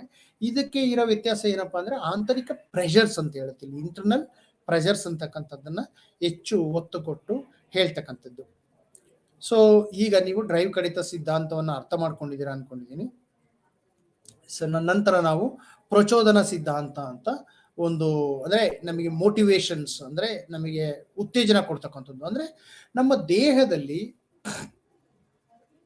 ಉತ್ತೇಜನಗಳು ನಮ್ಮ ದೇಹದಲ್ಲಿ ನಡೆಯುವ ಪ್ರಕ್ರಿಯೆಗಳಿಗೆ ಹೆಚ್ಚಿನ ಗಮನವನ್ನು ಕೊಡುತ್ತದೆ. ಉದಾಹರಣೆಗೆ ನಮಗೆ ನಾನು ಮೊದಲೇ ಹೇಳಿದಂಗೆ ನಮಗೆ ಹೊಟ್ಟೆ ಹಸಿದಾಗ ಊಟ ಮಾಡ್ಲಿಕ್ಕೆ ನಮಗೆ ಫಿಸಿಯಾಲಜಿಕಲ್ ಪ್ರೊಸೆಸ್ ಏನೆಲ್ಲ ಶುರು ಹೋಗುತ್ತೆ. ಹೊಟ್ಟೆ ಹಸಿದಾಗ ನಮಗೆ ಊಟ ಮಾಡಬೇಕು ಅನ್ಸುತ್ತೆ. ಯಾಕೆ ಹಾಗೆ ಅನ್ಸುತ್ತೆ ಅಂದ್ರೆ ನಮ್ಮಲ್ಲಿ ಆರ್ಗನ್ಸ್ ಬೇರೆ ಬೇರೆ ರೀತಿಯ ಆರ್ಗನ್ಸ್ಗೆ ಒಂದು ಆಹಾರ ಬೇಕಾಗುತ್ತೆ. ಯಾಕೆಂದ್ರೆ ನಾವು ಊಟ ಮಾಡಿದಾಗ ಬೇರೆ ಬೇರೆ ಆರ್ಗನ್ಸ್ಗೆ ನ್ಯೂಟ್ರಿಯೆಂಟ್ಸ್ ಹೋಗ್ತಕ್ಕಂಥದ್ದು, ಪೋಷಕಾಂಶಗಳು ಹೋಗ್ತಕ್ಕಂಥದ್ದು, ಖನಿಜಾಂಶಗಳು ಹೋಗ್ತಕ್ಕಂಥದ್ದು, ಲವಣಾಂಶಗಳು ಹೋಗ್ತಕ್ಕಂಥದ್ದು. ಈ ರೀತಿಯ ಹಸಿವು ಆದಾಗ ನಮಗೆ ಅದು ಪ್ರಚೋದನೆ ಆಗುತ್ತೆ. ಊಟ ಮಾಡ್ಲಿಕ್ಕೆ ನಮಗೆ ಪ್ರಚೋದನೆಯನ್ನು ಕೊಡುತ್ತೆ. ಅಥವಾ ನಮಗೆ ಹಸಿವಾಗಿದೆ ಅಂದ್ರೆ ಎಷ್ಟು ಬೇಗ ಅಷ್ಟು ಸಾಧ್ಯನೋ ಅಷ್ಟು ನಮಗೆ ಊಟ ಮಾಡ್ಲಿಕ್ಕೆ ನಾವು ಹಪಾಪಿಸ್ತಕ್ಕಂಥದ್ದನ್ನು ನೋಡ್ತೀವಿ. ಹೆಚ್ಚು ಉಪವಾಸ ಆದಾಗ ನಮಗೆ ಅಥವಾ ಹೆಚ್ಚು ಆಹಾರ ಇಲ್ಲದೆ ಬಹಳ ಸಮಯದಲ್ಲಿ ಇದ್ದಾಗ ನಾವು ನಮ್ಮ ಒಂದು ಎನರ್ಜಿಯನ್ನು ಕೂಡ ಕಳ್ಕೊಳ್ಳೋ ಸಾಧ್ಯತೆ ಇರುತ್ತೆ. ಯಾಕೆಂತಂದ್ರೆ ಬಹಳ ಮುಖ್ಯವಾಗಿ ನಮಗೆ ಆ ಒಂದು ಎನರ್ಜಿ ಅಥವಾ ಒಂದು ಶಕ್ತಿ ನಮಗೆ ಬಹಳ ಮುಖ್ಯವಾದಂತ ಪಾತ್ರವನ್ನು ವಹಿಸುತ್ತೆ. ಅದು ನಮಗೆ ಪ್ರಚೋದನೆಯನ್ನು ಮಾಡುತ್ತೆ, ಮೂವ್ ಮಾಡುತ್ತೆ. ಯಾವುದೇ ಒಂದು ಜೀವಿ, ನಿಮಗೆ ಗೊತ್ತಿರಬೇಕು, ಯಾವುದೇ ಒಂದು ಜೀವಿ ಆಹಾರವನ್ನ ಅದು ಹೆಚ್ಚು ಹೊಟ್ಟೆ ಹಸಿದ್ರೆ ಅಥವಾ ಅದಕ್ಕೆ ಹೆಚ್ಚು ಆಹಾರದ ಹಸಿವಾದಾಗ ಅದು ಏನಾದ್ರೂ ಒಂದು ಪ್ರಯತ್ನವನ್ನ ಮಾಡುತ್ತೆ. ಆ ಪ್ರಯತ್ನದಿಂದ ನಾನು ಆಹಾರವನ್ನು ಪಡ್ಕೊಳ್ಬೇಕು ಅಂತಕ್ಕಂಥ ಒಂದು ಸಿದ್ಧ. ಇದು ಆರ್ಗ್ಯಾನಿಸಮ್ಸ್ ಇನ್ಕ್ಲೂಡಿಂಗ್ ಹ್ಯೂಮನ್ ಬೀಯಿಂಗ್ ಅಂತ ನಾವು ಹೇಳ್ಬೋದು. ಮನುಷ್ಯನು ಕೂಡ ಮತ್ತೆ ಬೇರೆ ಪ್ರಾಣಿಗಳು ಕೂಡ ಮತ್ತೆ ಜೀವಿಗಳು ಕೂಡ ಒಂದು ಈ ಪ್ರಚೋದನೆಯನ್ನ ಪಡಿತಕ್ಕಂಥದ್ದು. ಈ ಪ್ರಚೋದನ ಸಿದ್ಧಾಂತ ಬಹಳ ಮುಖ್ಯವಾದಂತ ಒಂದು ಅಪ್ಲಿಕೇಶನ್ಸ್ ಕೂಡ ಇದೆ ಇದರಲ್ಲಿ. ಈಗ ಮೊದಲೇ ಹೇಳಿದಂತ 2 ಸಿದ್ಧಾಂತಗಳು, ಈ 3ನೇ ಸಿದ್ಧಾಂತವು ಕೂಡ ಇದರ ಒಂದು ಬಹಳ ಮುಖ್ಯವಾದಂತಹ ಅಪ್ಲಿಕೇಶನ್ಸ್ ಅನ್ನು ನಾವು ಅರ್ಥ ಮಾಡ್ಕೊಳ್ಬಹುದಾಗಿದೆ. ಇದು ಏನನ್ನ ಸೂಚಿಸುತ್ತೆ ಅಂದ್ರೆ ನಮ್ಮ ದೇಹಕ್ಕೆ ಯಾವ ರೀತಿ ಬಹಳ ಮುಖ್ಯ, ಆಹಾರ ಬಹಳ ಮುಖ್ಯ, ಫಿಸಿಯಾಲಜಿಕಲ್ ಮೋಟಿವೇಶನ್ಸ್ ಬಹಳ ಮುಖ್ಯ ಅಂತಕ್ಕಂಥದ್ದು ಇರುತ್ತೆ. ಯಾಕೆಂದ್ರೆ ಇದು ತುಂಬಾ ಪ್ರಿಮಿಟಿವ್, ಮೊದಲೇ ಹೇಳಿದಂತೆ ಪ್ರಿಮಿಟಿವ್ ಆಗಿದೆ ಅಂತ. ಸೊ ಈಗ ನಾವು ಮುಂದೆ ಹೋಗೋಣ, ಪ್ರಚೋದನ ಸಿದ್ಧಾಂತ ಅಂತೇಳಿ. ಮತ್ತೆ ಇನ್ನೊಂದಿದೆ ಅತ್ಯುತ್ತಮ ಪ್ರಚೋದನೆ ಸಿದ್ಧಾಂತ ಅಂತೇಳಿ. ಈ ಒಂದು ಪ್ರಕಾರ ಮ್ಯಾಕ್ಸಿಮಮ್ ಅಥವಾ ಆಪ್ಟಿಮಲ್ ಡ್ರೈವ್ ಅಂತ ಹೇಳಿ ಕರಿತೀವಿ ಇದನ್ನ. ಅತ್ಯುತ್ತಮ ಪ್ರಚೋದನೆ, ಆಪ್ಟಿಮಲ್ ಡ್ರೈವ್ ಅಂತೇಳಿ. ಇದು ಏನಪ್ಪಾ ಅಂತ ಹೇಳಿದ್ರೆ ಬಾಹ್ಯ ಅಥವಾ ಹೊರಗಿನ ಪ್ರೋತ್ಸಾಹಕಗಳು, ಇನ್ಸೆಂಟಿವ್ಸ್ ಅಂತ ಕರಿತೀವಿ. ಬಾಹ್ಯ ಅಥವಾ ಹೊರಗಿನ ಪ್ರೋತ್ಸಾಹಕಗಳು ನಮ್ಮ ವರ್ತನೆಯನ್ನು ನಿಯಂತ್ರಿಸುತ್ತವೆ, ಕೌತುಕತೆ ಮತ್ತು ಉತ್ಸವವನ್ನು ತುಂಬುತ್ತವೆ. ಈಗ ನೋಡಿ, ನಮಗೆ ಉದಾಹರಣೆ ನಾನು ಹೇಳೋಣ ನಿಮಗೆ. ಈಗ ನಾವು ಒಂದು ಸ್ಕೇಟಿಂಗ್ ಹೋಗೋಣ ಅಂತ ಇಟ್ಕೊಳ್ಳಿ. ನಾವು ಸ್ಕೇಟಿಂಗ್ ಅನ್ನ ಹೋಗುವಾಗ ಸ್ಕೇಟಿಂಗ್ ತುಂಬಾ ನಮಗೆ ಎಕ್ಸ್ಪ್ಲೋರೇಟಿವ್, ಅಂದ್ರೆ ತುಂಬಾ ನಮಗೆ ಥ್ರಿಲ್ ಕೊಡ್ತಕ್ಕಂಥದ್ದು. ಅಂದ್ರೆ ಅಲ್ಲಿ ನಮಗೆ ಸ್ಕೇಟಿಂಗ್ ಮಾಡ್ಬೇಕಪ್ಪ ಅಂತ ಹೇಳಿದ್ರೆ ಎಲ್ಲರೂ ಕೂಡ ಸ್ಕೇಟಿಂಗ್ ಹೋಗೋಕ್ಕಾಗೋದಿಲ್ಲ. ಆ ಒಂದು ವಿಷಯಕ್ಕೆ ಸಂಬಂಧಪಟ್ಟಂತೆ ಹೆಚ್ಚು ಮಾಹಿತಿಯನ್ನು ತಿಳಿದುಕೊಂಡಿರ್ತಕ್ಕಂಥವ್ರು, ಆ ಒಂದು ವಿಷಯಕ್ಕೆ ಸಂಬಂಧಪಟ್ಟಂಗೆ ಉತ್ತೇಜಿತ ಆಗಿರ್ತಕ್ಕಂಥ ವ್ಯಕ್ತಿಗಳು ಮಾತ್ರ ಹೆಚ್ಚು ಆ ವಿಷಯವನ್ನ ಆ ಒಂದು ಆ ಸ್ಕೇಟಿಂಗಿಗೆ ಹೆಚ್ಚು ಅವರು ಆಸಕ್ತಿಯನ್ನ ಕೊಡ್ತಾರೆ. ಇಲ್ಲ ಸಾಮಾನ್ಯವಾಗಿ ನಾವು ನಡ್ಕೊಂಡು ಹೋಗೋದು ಅಥವಾ ವಾಕ್ ಮಾಡ್ತಕ್ಕಂಥದ್ದು, ಚಾರಣ ಮಾಡ್ತಕ್ಕಂಥದ್ದು ಬೇರೆ. ಬಟ್ ಸ್ಕೇಟಿಂಗ್ ಅಂತ ಅಂದಾಗ ಅಲ್ಲಿ ನಮಗೆ ಬೇರೆ ರೀತಿಯ ಒಂದು ತಯಾರಿಯನ್ನು ನಾವು ಮಾಡ್ಬೇಕಾಗುತ್ತೆ. ಈಗ ನಾವು ಚಾರಣವನ್ನು ಮಾಡುವಾಗಲೂ ಕೂಡ ಅಷ್ಟೇ. ಚಾರಣ ಮಾಡುವಾಗ ಎಲ್ಲರಿಗೂ ಕೂಡ ಇಷ್ಟ ಆಗೋದಿಲ್ಲ ಚಾರಣ ಮಾಡೋದು. ಚಾರಣ ಮಾಡ್ತಕ್ಕಂಥವ್ರು ಯಾರು ಅಂದ್ರೆ ತುಂಬಾ ಕುತೂಹಲ ಇರ್ತಕ್ಕಂಥವ್ರು, ಹೆಚ್ಚು ಅವರಿಗೆ ಆಸಕ್ತಿ ಇರ್ತಕ್ಕಂಥದ್ದು, ಹೊಸ ಹೊಸ ಪ್ರದೇಶಗಳನ್ನು ನೋಡ್ತಕ್ಕಂಥದ್ದು, ಹೊಸ ಹೊಸ ವೀಕ್ಷಣೆ, ಅಂದ್ರೆ ಒಂದು ಬೆಟ್ಟ ಗುಡ್ಡಗಳಾಗಿರ್ಬೋದು ಅಥವಾ ಒಂದು ಹಿಲ್ ಸ್ಟೇಷನ್ಸ್ ಆಗಿರ್ಬೋದು, ಅಲ್ಲಿ ಅವರು ಎಕ್ಸ್ಪ್ಲೋರ್ ಮಾಡ್ತಕ್ಕಂಥ ಒಂದು ಕೌತುಕತೆ ಇರುತ್ತೆ. ಈಗ ಇನ್ನೂ ಉದಾಹರಣೆ ನಾವು ಹೇಳ್ಬೇಕಾದ್ರೆ, ಈಗ ಮೌಂಟ್ ಎವರೆಸ್ಟ್ ಅನ್ನ ಹತ್ತಕ್ಕಂಥವ್ರು ನೀವು ನೋಡಿರ್ಬೋದು. ಎಲ್ಲರಿಗೂ ಕೂಡ ಮೌಂಟ್ ಎವರೆಸ್ಟ್ ಹತ್ತಕ್ ಆಗೋದಿಲ್ಲ. ಅದಕ್ಕೆ ಹೆಚ್ಚು ಪ್ರಚೋದನೆ ಆಗ್ತಕ್ಕಂಥದ್ದು. ಮೌಂಟ್ ಎವರೆಸ್ಟ್ ಅನ್ನು ಯಾರು ಹತ್ತುತ್ತಾರೆ ಅಂದ್ರೆ ಅದಕ್ಕೆ ಸಾಕಷ್ಟು ತಯಾರಿಯನ್ನು ಮಾಡಿರ್ತಕ್ಕಂಥವ್ರು, ಅತಿ ಹೆಚ್ಚು ಮೋಟಿವೇಶನ್ಸ್ ಆಗಿರ್ತಕ್ಕಂಥ ವ್ಯಕ್ತಿಗಳು ಮಾತ್ರ ಒಂದು ಏನಂತ ಕರಿತೀವಿ ನಾವು ಸಾಮಾನ್ಯವಾಗಿ ಆ ಒಂದು ಸಾಧನೆ ಗೈಯೋಕೆ ಸಾಧ್ಯ ಆಗುತ್ತೆ. ಏಕೆಂದ್ರೆ ಈಗ ಮೌಂಟ್ ಎವರೆಸ್ಟ್ ಅನ್ನ ಹತ್ತಕ್ಕಂಥದ್ದೇನೆ ಸಾಮಾನ್ಯ ವಿಷಯ ಆಗೋದಿಲ್ಲ. ಅದಕ್ಕೆ ಸಾಕಷ್ಟು ತಯಾರಿಯನ್ನ ಮಾಡ್ಬೇಕಾಗಿರುತ್ತೆ. ಸಾಮಾನ್ಯವಾಗಿ ಯಾರೇ ಒಂದು ಮೌಂಟ್ ಎವರೆಸ್ಟ್ ಅನ್ನ ಹತ್ತಿರ್ತಕ್ಕಂಥ ಒಬ್ಬ ವ್ಯಕ್ತಿ ಯಾರನ್ನೇ ನೀವು ನೋಡಿದ್ರು ಕೂಡ, ನೀವು ಅವರ ಒಂದು ಜೀವನ ಚರಿತ್ರೆಯನ್ನು ನೋಡಿದಾಗ ಅಥವಾ ಅವರ ಒಂದು ಸಂದರ್ಶನವನ್ನು ನೋಡಿದಾಗ ಅವರು ಸಾಕಷ್ಟು ತಯಾರಿಯನ್ನ ಮಾಡಿರ್ತಕ್ಕಂಥದ್ದು. ಹೆಡ್ಮಂಡ್ ಹಿಲ್ಲರಿ ಅಂತಕ್ಕಂಥವ್ರಾಗಿರ್ಬೋದು, ಈಗ ಬೇರೆ ವ್ಯಕ್ತಿಗಳಲ್ಲಿ ನೀವು ಮೌಂಟ್ ಎವರೆಸ್ಟ್ ಅನ್ನು ಹತ್ತಿರ್ತಕ್ಕಂಥ ಅವರ ಒಂದು ಆಟೋಬಯೋಗ್ರಫಿಯನ್ನು ನೋಡಿದಾಗ ಗೊತ್ತಾಗುತ್ತೆ ಅವ್ರು ಎಷ್ಟರ ಮಟ್ಟಿಗೆ ಉತ್ತೇಜನವನ್ನ ಮಾಡ್ಕೊಂಡಿದ್ರು, ಯಾವ ರೀತಿಯ ಸಿದ್ಧತೆಗಳನ್ನು ಮಾಡ್ಕೊಂಡಿದ್ರು ಅಂತಕ್ಕಂಥದ್ದು. ಅಲ್ಲಿ ನಮಗೆ ಆ ಒಂದು ಬಾಹ್ಯ ಉತ್ತೇಜನ ಇಲ್ಲದೆ ಇದ್ದರೆ ಖಂಡಿತ ನಾವು ಆ ಕೆಲಸವನ್ನ ಮಾಡಕ್ಕೆ ಸಾಧ್ಯ ಆಗೋದಿಲ್ಲ. ಅದು ಒಂದು ರೀತಿ ಸಾಧನೆ ಅಂತಾನೆ ನಾವು ಹೇಳ್ಬೋದಾಗುತ್ತೆ. ಈ ಒಂದು ನಿಯಮಕ್ಕೆ ಅಂದ್ರೆ ಈ ಸಿದ್ಧಾಂತಕ್ಕೆ ಸಂಬಂಧಪಟ್ಟ ಹಾಗೆ ಒಂದು ಸಿದ್ಧಾಂತ ಹೆಚ್ಚು ಮಹತ್ವ ಕೊಟ್ಟಿದೆ, ಯಾರ್ಕ್ಸನ್ ಡಾಡ್ಸನ್ ಸಿದ್ಧಾಂತ ಅಂತ. ಯಾರ್ಕ್ಸನ್ ಡಾಡ್ಸನ್ ಸಿದ್ಧಾಂತದ ಪ್ರಕಾರ ಒಂದು ಹಂತಕ್ಕೆ ನಾವು ತುಂಬಾ ಆಪ್ಟಿಮಮ್ ಆಗಿ ನಾವು ಕೆಲಸವನ್ನ ಮಾಡ್ತೀವಿ. ಒಂದು ಹಂತದವರೆಗೆ ಆಪ್ಟಿಮಮ್ ಆಗಿ ನಾವು ಕೆಲಸವನ್ನ ಮಾಡ್ತೀವಿ. ಅಂದ್ರೆ ನಾವು ಎಲ್ಲಿವರೆಗೂ ಒಂದು ಸೀಮೆ ಇರುತ್ತೆ, ಅಂದ್ರೆ ಒಂದು ನಮಗೆ ಡೈಮೆನ್ಷನ್ ಇರುತ್ತೆ, ಅಲ್ಲಿವರೆಗೂ ನಾವು ಹೆಚ್ಚು ಮೋಟಿವೇಶನ್ ಆಗ್ತೀವಿ. ಒಂದು ಹಂತ ತಲುಪಿದಾಗ ಅಲ್ಲಿಂದ ನಾವು ಮತ್ತೆ ಡೌನ್ ಫಾಲ್ ಆಗ್ತಕ್ಕಂಥ ಸಾಧ್ಯತೆ ಇರುತ್ತೆ ಅಂತಕ್ಕಂಥದ್ದು. ಅಂದ್ರೆ ಆಪ್ಟಿಮಮ್ ಆಗಿ ನಾವು ಆರ್ಗ್ಯಾನಿಸಮ್ ಒಂದು ಲೆವೆಲ್ ತನಕ ಹೋಗಿ ಅಲ್ಲಿಂದ ನಾವು ಡೌನ್ ಫಾಲ್ ಆಗ್ತಕ್ಕಂಥ ಒಂದು ಡಯಾಗ್ರಾಮ್ಸ್ ಅನ್ನ ನಾವು ನೋಡಿದಾಗ ಅದು ಯಾರ್ಕ್ಸ್ ಅಂಡ್ ಡೋಡ್ಸನ್ ಸಿದ್ಧಾಂತದ ಒಂದು ಅಪ್ಲಿಕೇಶನ್ಸ್ ಅಂತ ನಾವು ಹೇಳ್ಬೋದಾಗಿದೆ. ಸೊ ಹಾಗಾಗಿ ಈ ಅತ್ಯುತ್ತಮ ಪ್ರಚೋದನೆ ಬಹಳ ಮುಖ್ಯವಾದಂತ ಒಂದು ಪಾತ್ರವನ್ನು ವಹಿಸುತ್ತೆ ನಮ್ಮ ಜೀವನದಲ್ಲಿ ಅಂತಾನೆ ನಾವು ಹೇಳ್ಬೋದು. ಸೊ ಹೀಗೆ ನೀವು ಒಂದು ರೀತಿ ನಾವು ಅರ್ಥ ಮಾಡ್ಕೊಳ್ಳೋದಾದ್ರೆ, ನನಗೆ ಕೆಲವು ವಿಷಯಗಳನ್ನ ನಾವು ಹಾಗೆ ಒಂದು ರಿಪೀಟ್ ನೋಡೋಣ. ಇವಾಗ ನಾವು ಯಾವ ಒಂದು ವಿಚಾರವನ್ನು ಡಿಸ್ಕಸ್ ಮಾಡಿದೀವಿ ಅಂತ ನಿಮಗೂ ಕೂಡ ಅದರ ಬಗ್ಗೆ ಗೊತ್ತಾಗ್ತದೆ. ಅದನ್ನ ಒಂದು ರೀತಿ ನಾವು ರಿವಿಷನ್ಸ್ ನೋಡ್ಕೊಂಡು ಬರೋಣ ಒಂದ್ಸತಿ, ಮತ್ತೆ ನಾವು ಮುಂದಕ್ಕೆ ಹೋಗೋಣ. ನಾವು ಮೊದಲು ಈಗ ಹೇಳಿದಂತ ಅತ್ಯಂತ ಮುಖ್ಯವಾಗಿ ಪರಿಣಾಮಕಾರಿ ಪ್ರಕ್ರಿಯೆ ಅಂತಕ್ಕಂಥ ಒಂದು ವಿಚಾರದ ಬಗ್ಗೆ ಮಾತಾಡಿದ್ವಿ. ಈ ಪರಿಣಾಮಕಾರಿ ಪ್ರಕ್ರಿಯೆಯಲ್ಲಿ ನಮ್ಮ ಜೀವನದಲ್ಲಿ ಎರಡು ರೀತಿಯ ಪರಿಣಾಮಕಾರಿ ಪ್ರಕ್ರಿಯೆ ಅಂತ ಹೇಳಿದ್ವಿ. ಅದರಲ್ಲಿ ಮೊದಲನೇದಾಗಿ ನಾವು ಮೋಟಿವೇಶನ್ಸ್ ಅಂದ್ರೆ ಉತ್ತೇಜನ ಆಗ್ತಕ್ಕಂಥ ಒಂದು ಪರಿಣಾಮಕಾರಿ ಪ್ರಕ್ರಿಯೆ, ಅದರಲ್ಲಿ ಯಾವ ರೀತಿ ದೇಹದ ಮೇಲೆ ಪರಿಣಾಮಗಳು ಬೀರುತ್ತೆ, ಮತ್ತೆ ಜೊತೆಗೆ ಮೋಟಿವೇಶನ್ ಆದಾಗ ನಮ್ಮ ಭಾವನೆಗಳು ಕೂಡ ನಾವು ವ್ಯಕ್ತಪಡಿಸ್ತೀವಿ, ಅದು ಹೇಗೆ ಪ್ರಕ್ರಿಯೆಗೊಳ್ಳುತ್ತೆ ಅಂತಕ್ಕಂಥ ಒಂದು ವಿಚಾರವನ್ನು ನಾವು ಅರ್ಥ ಮಾಡ್ಕೊಂಡ್ವಿ. ಅದೇ ಜೊತೆ ನಾವು ಪ್ರೇರಣೆ ಅಂದ್ರೆ ಹೆಚ್ಚು ತೀವ್ರತರವಾದಂತಹ ಪ್ರೇರಣೆಗಳು ಇಲ್ಲಿ ಪರಿಣಾಮಕಾರಿ ಪ್ರಕ್ರಿಯೆ ಆಗುತ್ತೆ. ಸಾಮಾನ್ಯವಾದಂತಹ ಪ್ರಕ್ರಿಯೆಗಳಲ್ಲಿ ಅಷ್ಟು ಇದು ಪರಿಣಾಮಕಾರಿ ಪ್ರಕ್ರಿಯೆ ಕಂಡು ಬರೋದಿಲ್ಲ. ಆದರೆ ತೀವ್ರತರವಾದಂತ ಅಂದ್ರೆ ನಾವು ಸ್ಪೋರ್ಟ್ಸ್ ಆಡಿದಾಗ, ಅಥವಾ ನಾವು ಅತ್ಯಂತ ಹೆಚ್ಚು ಉದ್ವೇಗಕ್ಕೊಳಗಾದಾಗ, ಅಥವಾ ಅತಿ ಹೆಚ್ಚು ಯಶಸ್ಸು ಬಂದಾಗ, ಫೇಲ್ಯೂರ್ ಆದಂತ ಸಂದರ್ಭಗಳಲ್ಲಿ ಅಂತಕ್ಕಂಥದ್ದನ್ನ ನಾವು ನೋಡಿದ್ವಿ. ಅದೇ ರೀತಿ ಉತ್ತೇಜನಗಳನ್ನ ನಾವು ಮೊದಲೇ ಹೇಳ್ದಂಗೆ ಈ ಎರಡು ಉತ್ತೇಜನಗಳು ಕೂಡ ನಮ್ಮ ಪರಿಣಾಮಕಾರಿ ಪ್ರಕ್ರಿಯೆಗೆ ಬಹಳ ಮುಖ್ಯವಾದಂತ ಪಾತ್ರವನ್ನು ವಹಿಸುತ್ತೆ ಅಂತ ಹೇಳ್ಬೋದು. ಉತ್ತೇಜನಗಳು ನಮ್ಮ ದಿನನಿತ್ಯದ ಜೀವನಕ್ಕೆ ಅತ್ಯಂತ ಮುಖ್ಯವಾದದ್ದು. ಯಾಕೆಂದ್ರೆ ಯಾವುದೇ ಆರ್ಗ್ಯಾನಿಸಮ್ ಉತ್ತೇಜನ ಇಲ್ಲೇ ಇರ್ತಕ್ಕಂಥ ಇದರಲ್ಲಿ ಕೆಲಸ ಮಾಡಕ್ ಸಾಧ್ಯ ಇಲ್ಲ. ಉತ್ತೇಜನ ನಮ್ಮ ಜೀವನಕ್ಕೆ ಅತ್ಯಂತ ಮುಖ್ಯವಾದಂತ ಪಾತ್ರ ವಹಿಸುತ್ತೆ. ಅದು ಯಾವುದೇ ಕೆಲಸ ಆಗಿರ್ಲಿ, ವಿದ್ಯಾರ್ಥಿ ಓದೋದಾಗಿರ್ಲಿ, ಅಥವಾ ಯಾವುದೇ ಒಬ್ಬ ಕ್ರೀಡಾಪಟು ಯಶಸ್ಸನ್ನು ಸಾಧಿಸಬೇಕು, ಅಥವಾ ವಿಜ್ಞಾನಿ ಒಂದು ತನ್ನ ಸಂಶೋಧನೆಯನ್ನು ಮುಂದುವರಿಸಬೇಕು ಅಂತಕ್ಕಂಥ ಎಲ್ಲಾ ರಂಗಗಳಲ್ಲೂ ಕೂಡ ಉತ್ತೇಜನಗಳ ಒಂದು ಪಾತ್ರ ಬಹಳ ಮುಖ್ಯವಾದಂತ ಪಾತ್ರವನ್ನು ವಹಿಸುತ್ತೇನೆ ಅಂತಾನೆ ಹೇಳ್ಬೋದು. ಅದೇ ರೀತಿ ಉತ್ತೇಜನಗಳು ನಮಗೆ ಕೇವಲ ಕೆಲಸಗಳನ್ನ, ದಿನನಿತ್ಯದ ಕೆಲಸಗಳನ್ನೇ ಅಲ್ಲದೆ ಜೊತೆಗೆ ಸಾಧನೆಗಳನ್ನು ಮಾಡಲು ಕೂಡ ಪ್ರೇರೇಪಿಸುತ್ತೆ ಅಂತ ನಾನು ನಿಮಗೆ ಆ ವಿಷಯವನ್ನು ಹೇಳಿದೆ. ಸಾಕಷ್ಟು ಉದಾಹರಣೆಗಳನ್ನು ನಾನು ಕೊಟ್ಟೆ. ಸೊ ಅದು ಹಾಗೆ ಅದೇ ರೀತಿ ನಾನು ಕ್ಲಾಸಿಫಿಕೇಶನ್ಸ್ ಮಾಡಿದಾಗ ಅತ್ಯಂತ ಮುಖ್ಯವಾಗಿ ತಿಳಿದುಕೊಳ್ಬೇಕಾದಂತ ವಿಷಯ ಏನಪ್ಪಾ ಅಂತ ಹೇಳಿದ್ರೆ ಪ್ರಾಥಮಿಕ ಉತ್ತೇಜನ ಅಂತ ಹೇಳಿ. ಪ್ರಾಥಮಿಕ ಉತ್ತೇಜನ ಬಹಳ ಮುಖ್ಯ. ಯಾಕೆಂದ್ರೆ ನಮಗೆ ಆಸ್ ಎ ಹ್ಯೂಮನ್ ಬೀಯಿಂಗ್ ಅಥವಾ ಆರ್ಗ್ಯಾನಿಸಮ್ಸ್ ಅಂತಾನು ಕರಿತೀವಿ ನಾವು ಜೀವ ಇರ್ತಕ್ಕಂಥ ಒಂದು ಪ್ರಾಣಿ ಆಗಿರೋದ್ರಿಂದ ನಮಗೆ ದಿನನಿತ್ಯದ ಜೀವನದಲ್ಲಿ ಈ ಒಂದು ಎಕ್ಸಿಸ್ಟೆನ್ಸ್ ಅಲ್ಲಿ ಪ್ರತಿಯೊಂದು ವಿಷಯಗಳು ಕೂಡ ಉತ್ತೇಜಿತವಾಗಿರ್ತಕ್ಕಂಥದ್ದು ಅಂತ ಹೇಳಿ. ಅದು ಆಹಾರ ಆಗಿರ್ಬೋದು, ಅಥವಾ ಅದು ನಮಗೆ ಬಾಯಾರಿಕೆ ಆಗಿರ್ಬೋದು, ನಿದ್ರಾ ಆಗಿರ್ಬೋದು, ಇವೆಲ್ಲ ನಮಗೆ ಒಂದು ಫಿಸಿಯಾಲಜಿಕಲ್ ಪ್ರೊಸೆಸ್ ಅನ್ನು ತೋರಿಸುತ್ತೆ.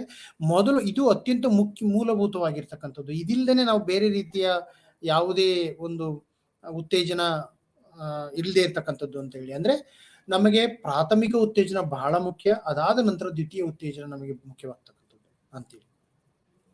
ಹಾಗೆ ನಾವು ಬಾಹ್ಯ ಉತ್ತೇಜನದ ಬಗ್ಗೆನೂ ಕೂಡ ಮಾತಾಡಿದ್ವಿ. ಬಾಹ್ಯ ಉತ್ತೇಜನ ಅದ ಒಂದು ಮುಖ್ಯಾಂಶ ಏನು, ಯಾಕೆ ಮುಖ್ಯ ಆಗುತ್ತೆ ಬಾಹ್ಯ ಉತ್ತೇಜನ ಅಂತಕ್ಕಂಥದ್ದು ಕೂಡ ನಾವು ಮಾತಾಡಿದ್ವಿ.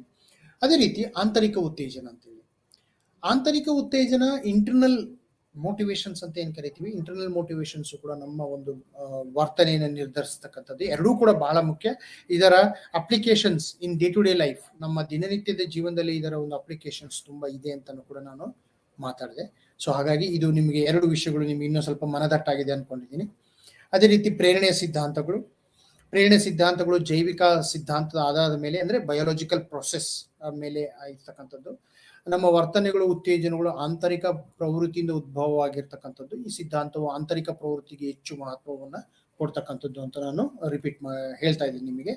ಮತ್ತೆ ಡ್ರೈವ್ ಕಡಿತ ಸಿದ್ಧಾಂತ ಅಂತ ಹೇಳಿ, ಅಥವಾ ನಾನು ಇದ್ರ ಬಗ್ಗೆ ಡ್ರೈವ್ ಬಗ್ಗೆ ಹೆಚ್ಚು ಮಹತ್ವ ಕೊಟ್ಟು ಹೇಳಿದ್ದೀನಿ. ಯಾಕೆಂದ್ರೆ ಡ್ರೈವ್ ಅಂತಕ್ಕಂಥದ್ದು ಪುಷ್ ಮಾಡ್ತಕ್ಕಂಥದ್ದು. ನಮ್ಮ ದಿನನಿತ್ಯದ ಜೀವನದಲ್ಲಿ ನಾವು ನ್ಯೂಟ್ರಲ್ ಆಗಿರೋಕೆ ಸಾಧ್ಯ ಆಗೋದಿಲ್ಲ. ಯಾವುದೇ ಕೆಲಸಗಳನ್ನು ಮಾಡುವಾಗ ಒಂದು ಪುಷ್ ಮಾಡ್ತಕ್ಕಂಥ ಒಂದು ಡ್ರೈವ್ ಅಂತ ಏನಿದೆ ಅದು ನಮಗೆ ಬಹಳ ಮುಖ್ಯ. ವಿದ್ಯಾರ್ಥಿ ಆಗಿರ್ಲಿ, ವಿಜ್ಞಾನಿಗಳಾಗಿರ್ಲಿ, ಅಥವಾ ಬೇರೆ ಯಾವ ರಂಗದಲ್ಲೂ ಕೂಡ ನೀವು ಕೆಲಸ ಮಾಡ್ತಾ ಇದ್ದೀರಾ ಅಂತ ಒಂದು ಎಜುಕೇಶನ್ ಫೀಲ್ಡ್ ಅಲ್ಲಿ ಆಗಿರ್ಲಿ, ಸ್ಪೋರ್ಟ್ಸ್ ಅಲ್ಲಿ ಆಗಿರ್ಲಿ, ಕ್ರೀಡೆ ಅಂತಂತ ಏನ್ ಕರಿತೀವಿ ಆ ಕ್ರೀಡೆಗಳಲ್ಲಿ ಕೂಡ ಡ್ರೈವ್ ಬಹಳ ಮುಖ್ಯ. ಆರ್ಗ್ಯಾನಿಸಮ್ ಒಂದು ವೇಳೆ ಡ್ರೈವ್ ಇರದೇ ಇದ್ರೆ ನಾವು ನ್ಯೂಟ್ರಲ್ ಆಗಿಬಿಡ್ತಾ ಇದೀವಿ. ಸೊ ಹಾಗಾಗಿ ಡ್ರೈವ್ ಅಂತಕ್ಕಂಥದ್ದು ಬಹಳ ಮುಖ್ಯ. ಆ ಡ್ರೈವ್ ಇಂದನೇ ನಮಗೆ ಒಂದು ಎಲ್ಲ ಡೈರೆಕ್ಷನ್ಸ್ ಸಿಗ್ತಕ್ಕಂಥದ್ದು ಅಂತ ಹೇಳಿ ನಾನು ಹೇಳಿದ್ದೀನಿ.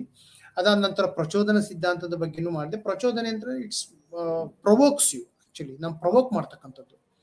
ಈ ಉತ್ತೇಜನಗಳು ನಮ್ಮ ದೇಹದಲ್ಲಿ ನಡೆಯುವ ಪ್ರಕ್ರಿಯೆಗಳಿಗೆ ಹೆಚ್ಚು ಪ್ರಚೋದನೆಯನ್ನು ಕೊಡ್ತಕ್ಕಂಥದ್ದು. ಆಹಾರವನ್ನು ನಾವು ತೆಗೆದುಕೊಳ್ಳದಾಗ ನಮಗೆ ಗೊತ್ತಾಗುತ್ತೆ ನಮ್ಮ ಆರ್ಗನ್ಸ್ಗೆ ಆಹಾರ ಬೇಕು ಅಂತಕ್ಕಂಥದ್ದು. ಮತ್ತೆ ನಾವು ಹೆಚ್ಚು ಆಹಾರವನ್ನು ತೆಗೆದುಕೊಂಡಾಗ ನಮಗೆ ಗೊತ್ತಾಗುತ್ತೆ ನಮಗೆ ಆಹಾರವೇ ಹೊಟ್ಟೆ ತುಂಬಿದೆ, ನಮಗೆ ಹೆಚ್ಚು ಆಹಾರ ಬೇಕಾಗೋದಿಲ್ಲ ಅಂತ. ಯಾಕೆಂದ್ರೆ ಆಟೋಮೆಟಿಕಲಿ ಇಟ್ ಟೆಲ್ಸ್. ಅದೇ ರೀತಿ ನಮಗೆ ಈ ನಾವು ಮಲಮೂತ್ರ ಮಾಡ್ತಕ್ಕಂಥದ್ದು ಇರ್ಬೋದು, ಅಲ್ಲಿ ಆಟೋಮೆಟಿಕಲಿ ನಮಗೆ ಗೊತ್ತಾಗುತ್ತೆ. ಅದು ಒಂದು ಆಟೋಮೆಟಿಕ್ ಪ್ರೊಸೆಸ್ ಆಗಿ ನಾವು ಅರ್ಥ ಮಾಡ್ಕೊಳ್ಬೇಕಾಗಿದೆ. ಅದಕ್ಕೆ ನಮ್ಗೆ ಯಾವುದೇ ರೀತಿಯ ಒಂದು ಆರ್ಡರ್ ಬೇಕಾಗಲ್ಲ, ಅದು ತಂತಾನಾಗಿ ಒಂದು ಕೆಲಸ ಮಾಡ್ತಕ್ಕಂಥದ್ದು. ಅಂದ್ರೆ ಒಂದು ಫಿಸಿಯಾಲಜಿಕಲ್ ಪ್ರೊಸೆಸ್ ಅದೇ ರೀತಿ ಗೊತ್ತಾಗುತ್ತೆ. ನಮ್ಗೆ ಹಸುವಾದಾಗ ಬೇರೆ ಯಾರು ಹೇಳ್ಬೇಕಾಗಿಲ್ಲ, ಅದು ತಂತಾನೆ ಹಸುವಾಗ್ತಕ್ಕಂಥದ್ದು. ತಂತಾನೆ ಒಂದು ನಮಗೆ ಆಹಾರದ ಒಂದು ಡಿಮಾಂಡ್ ಇರ್ತಕ್ಕಂಥದ್ದು. ಸೊ ಹಾಗಾಗಿ ಪ್ರಚೋದನ ಸಿದ್ಧಾಂತ ಈ ಒಂದು ನೆಲೆಗಟ್ಟಿನಲ್ಲಿ ಹೇಳುತ್ತೆ ಅಂತಕ್ಕಂಥದ್ದು. ಸೊ ಅತ್ಯುತ್ತಮ ಪ್ರಚೋದನೆ ಅಂತಕ್ಕಂಥದ್ದು ಬಹಳ ಮುಖ್ಯವಾದಂತ ಒಂದು ಸಿದ್ಧಾಂತ. ಇದರಲ್ಲೂ ಕೂಡ ನಾವು ಅಪ್ಲಿಕೇಶನ್, ಸ್ಪೋರ್ಟ್ಸ್ ಮತ್ತು ಬೇರೆ ಬೇರೆ ಇದರಲ್ಲಿ ಈ ಒಂದು ಸಿದ್ಧಾಂತವನ್ನು ನಾವು ಅಳತೆ ಮಾಡ್ತೀವಿ. ಸೊ ಹಾಗಾಗಿ ಇದು ಕೂಡ ಬಹಳ ಮುಖ್ಯವಾದಂತ ಒಂದು ಪಾತ್ರವನ್ನು ವಹಿಸುತ್ತೆ. ಸೊ ಹಾಗಾಗಿ ಈ ಒಂದು ಕೌತುಕತೆ ಅಂದ್ರೆ ನಮ್ಮ ಈ ಹೊರಗಿನ ಪ್ರಪಂಚದ ಉತ್ಸಾಹಗಳು ಹೆಚ್ಚು ಎಕ್ಸ್ಪ್ಲೋರೇಷನ್ಸ್ ಮಾಡ್ತಕ್ಕಂಥದ್ದು, ಬೇರೆ ಬೇರೆ ವಿಷಯಗಳನ್ನ ತಿಳಿದುಕೊಳ್ಳೋದಕ್ಕೆ, ಬೇರೆ ಬೇರೆ ವಿಷಯಗಳನ್ನ ಅರ್ಥ ಮಾಡ್ಕೊಳ್ಳೋದಕ್ಕೆ, ಹೊಸ ಹೊಸ ವಿಷಯಗಳು, ಸಿದ್ಧಾಂತಗಳು, ಹೊಸ ಅನ್ವೇಷಣೆಗಳನ್ನು ಮಾಡೋದಕ್ಕೆ ಈ ರೀತಿಯ ಒಂದು ಎಕ್ಸ್ಪ್ಲೋರೇಷನ್ ಅಥವಾ ಕ್ಯೂರಿಯಾಸಿಟಿ ಇರ್ತಕ್ಕಂಥ, ಕ್ರಿಯೇಟಿವಿಟಿ ಇರ್ತಕ್ಕಂಥದ್ದು. ಅಂದ್ರೆ ಇಲ್ಲಿ ನಮಗೆ ಕ್ರಿಯಾಶೀಲತೆ ಮತ್ತು ಎಕ್ಸ್ಪ್ಲೋರೇಷನ್ ಅಂದ್ರೆ ಹೆಚ್ಚು ಹೊಸ ಹೊಸ ವಿಷಯಗಳನ್ನ ನಾವು ಅನ್ವೇಷಣೆ ಮಾಡ್ತಕ್ಕಂಥದ್ದು, ಈ ರೀತಿಯ ಒಂದು ಸ್ವಭಾವ ನಮಗೆ ತುಂಬಾ ಬಹಳ ಮುಖ್ಯವಾದಂತ ಪಾತ್ರವನ್ನ ವಹಿಸಿರ್ತಕ್ಕಂಥದ್ದು ಅಂತೀವಿ. ಅತ್ಯುತ್ತಮ ಪ್ರಚೋದನೆಗಳನ್ನ ನಾವು ಇಲ್ಲಿ ಅರ್ಥ ಮಾಡ್ಕೊಂಡಿವಿ ಈ ಸಿದ್ಧಾಂತದ ಮೂಲಕ ಅಂತ ಅನ್ಕೊಂಡಿದ್ದೀನಿ. ಸೊ ನಾವು ಮುಂದೆ ಹೋಗೋಣ. ಈ ಪ್ರೋತ್ಸಾಹಕಗಳು, ಈಗ ಇಷ್ಟೆಲ್ಲ ನಾವು ಅರ್ಥ ಮಾಡ್ಕೊಂಡ್ಮೇಲೆ ಇನ್ನೊಂದು ವಿಷಯಗಳನ್ನ ನಾವಿಲ್ಲಿ ಅರ್ಥ ಮಾಡ್ಕೊಳ್ಬಹುದು, ಪ್ರೋತ್ಸಾಹಕಗಳು ಅಂತೇಳಿ. ಈ ಪ್ರೋತ್ಸಾಹಕಗಳು ಅಂದ್ರೆ ಏನು ಅಂತಕ್ಕಂಥದ್ದನ್ನು ಕೂಡ ನಾವು ಈಗ ಅರ್ಥ ಮಾಡ್ಕೊಳ್ಳೋಣ. ಈಗ ನಿಮಗೆಲ್ಲ ಗೊತ್ತಿರಬೇಕು, ನಮಗೆ ಇನ್ಸೆಂಟಿವ್ಸ್ ಅಂತ ಹೇಳಿ ಕರಿತೀವಿ. ಈ ಇನ್ಸೆಂಟಿವ್ಸ್ ಅಂದ್ರೆ ಏನು? ನೀವು ದಿನನಿತ್ಯದ ಜೀವನದಲ್ಲಿ ನೋಡಿರ್ಬೋದು. ಸಾಮಾನ್ಯವಾಗಿ ನಾವು ಇನ್ಸೆಂಟಿವ್ಸ್ ಅನ್ನ ಯಾವ ಸಂದರ್ಭದಲ್ಲಿ ಕೊಡ್ತೀವಿ ಅಂತಂದ್ರೆ, ನಾವು ಯಾವುದೇ ಒಂದು ಉದ್ಯೋಗಿಗಳಿಗೆ, ಯಾವುದೇ ಒಂದು ಆ ಸಂಸ್ಥೆಯಲ್ಲಿ ಉದ್ಯೋಗಿಗಳಿಗೆ ಇನ್ಸೆಂಟಿವ್ಸ್ ಅನ್ನ ಕೊಡ್ತೀವಿ, ಅಥವಾ ವಿದ್ಯಾರ್ಥಿಗಳಿಗೆ ಶಿಕ್ಷಕರ ಒಂದು ಇನ್ಸೆಂಟಿವ್ಸ್ ಅನ್ನ ಕೊಡ್ತಕ್ಕಂಥದ್ದು. ಹೆಚ್ಚು ಚೆನ್ನಾಗಿ ಓದ್ತಕ್ಕಂಥ ವಿದ್ಯಾರ್ಥಿಗಳಿಗೆ ಒಂದು ಸ್ಕಾಲರ್ಶಿಪ್ ಅಂತ ಕೊಡ್ತೀವಿ. ಆ ಸ್ಕಾಲರ್ಶಿಪ್ ಏನಾಗಿರುತ್ತೆ ಅಂದ್ರೆ, ಸ್ಕಾಲರ್ಶಿಪ್ ಅಂತಕ್ಕಂಥದ್ದು ಒಂದು ರೀತಿ ಇನ್ಸೆಂಟಿವ್ಸ್ ಆಗಿರುತ್ತೆ, ಒಂದು ಪ್ರೋತ್ಸಾಹದಾಯಕವಾಗಿರುತ್ತೆ. ಅದೇ ರೀತಿ ಉದ್ಯೋಗಿಗಳಲ್ಲಿ ಯಾರು ಹೆಚ್ಚು ಸರಿಯಾಗಿ ಅಟೆಂಡೆನ್ಸ್ ಅನ್ನ ಕೊಡ್ತಾರೆ, ಒಂದು ರೆಗ್ಯುಲರ್ ಆಗಿ ಕೆಲಸ ಮಾಡ್ತಾರೆ ಅಂತ ವ್ಯಕ್ತಿಗಳನ್ನ ನಾವು ವರ್ಷಕ್ಕೊಮ್ಮೆ ಗುರುತಿಸಿ ಅವರಿಗೆ ಒಂದು ಸ್ವಲ್ಪ ಮಟ್ಟಿನ ಒಂದು ಹಣವನ್ನು ಅಥವಾ ಸ್ವಲ್ಪ ಮಟ್ಟಿನ ಒಂದು ರೆಕಗ್ನಿಷನ್ಸ್ ಮಾಡ್ತಕ್ಕಂಥದ್ದನ್ನು ನಾವು ನೋಡ್ತೀವಿ. ಮತ್ತೆ ಬೇರೆ ಬೇರೆಯ ಕಂಪನಿಗಳನ್ನು ನೀವು ನೋಡಿರ್ಬೋದು. ಉದಾಹರಣೆಗೆ ನಾವು ಹೇಳ್ಬೇಕು ಅಂದ್ರೆ ಈ LIC ಅಂತಕ್ಕಂಥ ಕಂಪನಿ ಆಗಿರ್ಬೋದು, ಅಥವಾ ಒಂದು ಬ್ಯಾಂಕಿಂಗ್ ಸೇವೆಗಳಾಗಿರ್ಬೋದು, ಬೇರೆ ರೀತಿಯ ಇನ್ಶೂರೆನ್ಸ್ ಕಂಪನಿಗಳಾಗಿರ್ಬೋದು, ಮಾರ್ಕೆಟಿಂಗ್ ಕಂಪನಿಗಳಲ್ಲಿ ನಾವು ಹೆಚ್ಚು ಪ್ರೋತ್ಸಾಹಕಗಳನ್ನ ಕೊಡ್ತೀವಿ, ಇನ್ಸೆಂಟಿವ್ಸ್ ಅಂತಕ್ಕಂಥದ್ದನ್ನು ನಾವು ಹೇಳ್ತೀವಿ. ಸೊ ಈ ಇನ್ಸೆಂಟಿವ್ಸ್ ಯಾಕೆ ಮುಖ್ಯ? ನಮಗೆ ಇನ್ಸೆಂಟಿವ್ಸ್ ಇರದೇ ಇದ್ರೆ ಏನಾಗುತ್ತೆ ಅಂತಕ್ಕಂಥ ನೋಡೋಣ. ನಮ್ಮ ದಿನನಿತ್ಯದ ಜೀವನದಲ್ಲಿ ನಮಗೆ ಮಾನವ ಒಂದು ಸಂಘಜೀವಿ ಅಂತ ಮೊದಲೇ ಹೇಳಿದ್ದೀನಿ. ಅದೇ ರೀತಿ ಮನುಷ್ಯನಿಗೆ ಒಂದೇ ರೀತಿಯ ಕೆಲಸಗಳನ್ನು ಮಾಡಿದಾಗ, ಅಥವಾ ಅವನು ಹೆಚ್ಚು ಪ್ರಯತ್ನ ಪಟ್ಟು ಕೆಲಸವನ್ನ ಮಾಡಿದಾಗ ಅವನಿಗೆ ಒಂದು ನಿರೀಕ್ಷೆಗಳು ಬರ್ತಕ್ಕಂಥದ್ದು. ಆ ನಿರೀಕ್ಷೆಯ ಮೂಲಕ ಅವನು ಕೆಲವೊಂದು ಪ್ರಮೋಷನ್ಸ್ ಅಂತ ಏನ್ ಕರಿತೀವಿ, ಉತ್ಸಾಹವನ್ನು ಇಮ್ಮಡಿ ಮಾಡ್ತಕ್ಕಂಥ ಇದನ್ನ ನಿರೀಕ್ಷೆ ಇಟ್ಕೊಳ್ತಾನೆ. ಆ ನಿರೀಕ್ಷೆಯನ್ನ ಮಾಡುವಾಗ ನಾವು ಅವರ ನಿರೀಕ್ಷೆನ ಪೂರ್ಣ ಮಾಡಬೇಕು. ಹೇಗ್ ಮಾಡ್ಬೇಕು ಅಂತ ಹೇಳಿದ್ರೆ, ಒಂದು ಆರ್ಥಿಕವಾಗಿ, ಅಥವಾ ಅವನಿಗೆ ಒಂದು ಸ್ಥಾನಮಾನವನ್ನ ಕೊಡ್ತಕ್ಕಂಥದ್ದು, ಬಡ್ತಿ ಅಂತ ಏನ್ ಕರಿತೀವಿ, ಆ ಬಡ್ತಿಯನ್ನು ಕೊಡ್ತಕ್ಕಂಥದ್ದು ಕೂಡ ನಮಗೆ ಇರುತ್ತೆ. ಯಾಕೆಂದ್ರೆ ಅಲ್ಲಿ ನಮಗೆ ಒಳ್ಳೆಯ ವ್ಯಕ್ತಿ ಅಥವಾ ಅರ್ಹ ವ್ಯಕ್ತಿಯನ್ನ ನಾವು ಪ್ರೋತ್ಸಾಹಿಸಿದಂತೆ ಆಗುತ್ತೆ ಅಂತಕ್ಕಂಥದ್ದು. ಈ ಬಾಹ್ಯ ಪ್ರೋತ್ಸಾಹಗಳ ಮಹತ್ವವನ್ನು ಈ ಸಿದ್ಧಾಂತ ಹಿಡಿಯುತ್ತೆ. ಅಂದ್ರೆ ಪ್ರೋತ್ಸಾಹಕಗಳ ಸಿದ್ಧಾಂತ, ಇನ್ಸೆಂಟಿವ್ ಸಿದ್ಧಾಂತ ಏನ್ ಹೇಳುತ್ತೆ ಅಂದ್ರೆ ಬಾಹ್ಯ ಪ್ರೋತ್ಸಾಹಕಗಳು ಅಂತೇಳಿ ನಾವು ಇಂಟರ್ನಲ್ಲಿ ಅವನಿಗೆ ಹೆಚ್ಚು ತಯಾರಿ ಮಾಡೋದಕ್ಕಿಂತ ಬದಲಾಗಿ ಅವನಿಗೆ ಬಾಹ್ಯವಾಗಿ ನಾವು ಕೆಲವೊಂದು ವಿಷಯಗಳನ್ನ ಹೇಳ್ಬೋದು ಅಂತೇಳಿ. ಈಗ ಅದರಿಂದ ಏನೆಲ್ಲ ಆಗುತ್ತೆ, ಪ್ರೋತ್ಸಾಹಕಗಳಿಂದ ನಮ್ಗೆ ಏನ್ ಪರಿಣಾಮ ಆಗುತ್ತೆ ಅಂತ ಹೇಳಿದ್ರೆ, ಈ ಪ್ರೋತ್ಸಾಹಕಗಳನ್ನ ಯಾರು ಪಡೆದಿರ್ತಾರೆ, ಯಾವ ಉದ್ಯೋಗಿ ಪಡೆದಿರ್ತಾನೆ, ಅವನು ಹೆಚ್ಚು ಕೆಲಸಗಳನ್ನ ಮಾಡ್ತಕ್ಕಂಥ ಸಾಧ್ಯತೆಗಳು ಜಾಸ್ತಿ ಇರುತ್ತೆ. ಈಗ ಉದಾಹರಣೆಗೆ ನಾವು ಒಬ್ಬ ಉದ್ಯೋಗಿ ಈಗ ಒಂದು ಸಂಘದಲ್ಲಿ ಒಂದು 100 ಜನ ಉದ್ಯೋಗಿ ಇರ್ತಾರೆ ಅಂತ ಇಟ್ಕೊಳ್ಳಿ. ಒಂದು ಸಂಸ್ಥೆಯಲ್ಲಿ 100 ಜನ ಉದ್ಯೋಗಿಗಳು ಇರ್ತಾರೆ. ಅದರಲ್ಲಿ ಒಂದು 30 ಜನ ಉದ್ಯೋಗಿಗಳು ರೆಗ್ಯುಲರ್ ಆಗಿ ಕೆಲಸ ಮಾಡ್ತಾ ಇರೋದಿಲ್ಲ, ಬಟ್ ಬಾಕಿ 70 ಜನ ಉದ್ಯೋಗಿಗಳು ಸರಿಯಾಗಿ ಕೆಲಸವನ್ನು ಮಾಡ್ತಿರ್ತಾರೆ. ಆ 30 ಉದ್ಯೋಗಿಗಳು ಕೂಡ ಕೆಲವಾರು ಕಾರಣಗಳಿಂದ ಅವರಿಗೆ ಏನಾದ್ರೂ ಒಂದು ಕಾರಣಗಳನ್ನ ಕೊಟ್ಟು ಅವರು ಸ್ವಲ್ಪ ಅವರ ಒಂದು ಪ್ರೊಡಕ್ಟಿವಿಟಿ ಏನಿರುತ್ತೆ, ಅವರಿಗೆ ಎಕ್ಸ್ಪೆಕ್ಟೇಷನ್ ಮಾಡಿರ್ತಕ್ಕಂಥ ಪ್ರೊಡಕ್ಟಿವಿಟಿ ಏನಿರುತ್ತೆ ಅದು ಕಡಿಮೆ ಆಗಿರ್ತಕ್ಕಂಥದ್ದನ್ನ ನಾವು ಗಮನಿಸ್ತೀವಿ. ಆದರೆ ಅದನ್ನು ಸೂಕ್ಷ್ಮವಾಗಿ ಗಮನಿಸಿದಾಗ ಬೇರೆ ರೀತಿಯ ವ್ಯಕ್ತಿಗಳ ಒಂದಿಗೆ ಹೋಲಿಸಿದ್ರು ಕೂಡ ಅವರ ಒಂದು ಯಾವುದೇ ರೀತಿಯ ಒಂದು ತೊಂದರೆ ಕಂಡು ಬರೋದಿಲ್ಲ. ಅವ್ರಿಗೆ ಆರೋಗ್ಯದಲ್ಲಾಗಿರ್ಬೋದು ಅಥವಾ ಅವರಿಗೆ ಒಂದು ಫಿಸಿಕಲ್ ಫಿಟ್ನೆಸ್ ಅಲ್ಲಿ ಆಗಿದ್ರು ಕೂಡ ಆಗಿರ್ಬೋದು, ಆದರೆ ಅವರಿಗೆ ಯಾವುದೇ ರೀತಿಯ ತೊಂದರೆ ಇಲ್ಲ, ಅದೇ ರೀತಿಯ ಸೌಕರ್ಯಗಳು ಇರುತ್ತೆ. ಕಾರಣಾಂತರದಿಂದ ನಾವು ಅದನ್ನು ಸೂಕ್ಷ್ಮವಾಗಿ ಗಮನಿಸಿದಾಗ ಕೆಲವೊಂದು ಬಾರಿ ಅವರಿಗೆ ಪ್ರೋತ್ಸಾಹಕಗಳ ಅವಶ್ಯಕತೆ ಇದೆ ಅಂತಕ್ಕಂಥದ್ದು. ಯಾಕೆಂದ್ರೆ ನಾವು ಕೇವಲ ಅವರಿಗೆ ಆಜ್ಞೆ ಮಾಡುವುದರಿಂದ ಅಥವಾ ಕೆಲವೊಂದು ಕಂಡೀಷನ್ಸ್ ಹಾಕೋದ್ರಿಂದ ಅಷ್ಟು ಪರಿಣಾಮಕಾರಿಯಾಗಿ ಇರೋದಕ್ಕೆ ಸಾಧ್ಯವಾಗೋದಿಲ್ಲ. ಸೊ ಹಾಗಾಗಿ ನಾವೇನ್ ಮಾಡ್ಬೇಕಪ್ಪ ಅಂತ ಹೇಳಿದ್ರೆ, ಅವರಿಗೆ ಈ ರೀತಿಯ ಒಂದು ಪ್ರೋತ್ಸಾಹಕಗಳು, ಇನ್ಸೆಂಟಿವ್ಸ್, ನೀವೀಗ ಉದಾಹರಣೆಗೆ ಬೆಳಿಗ್ಗೆ 10 ರಿಂದ 5 ಗಂಟೆಗೆ ವರೆಗೂ ಕೆಲಸ ಮಾಡಿದ್ರೆ ಸಾಮಾನ್ಯವಾಗಿ ಮಾಡ್ತಕ್ಕಂಥ ಕೆಲಸ ಆಗಿರುತ್ತೆ.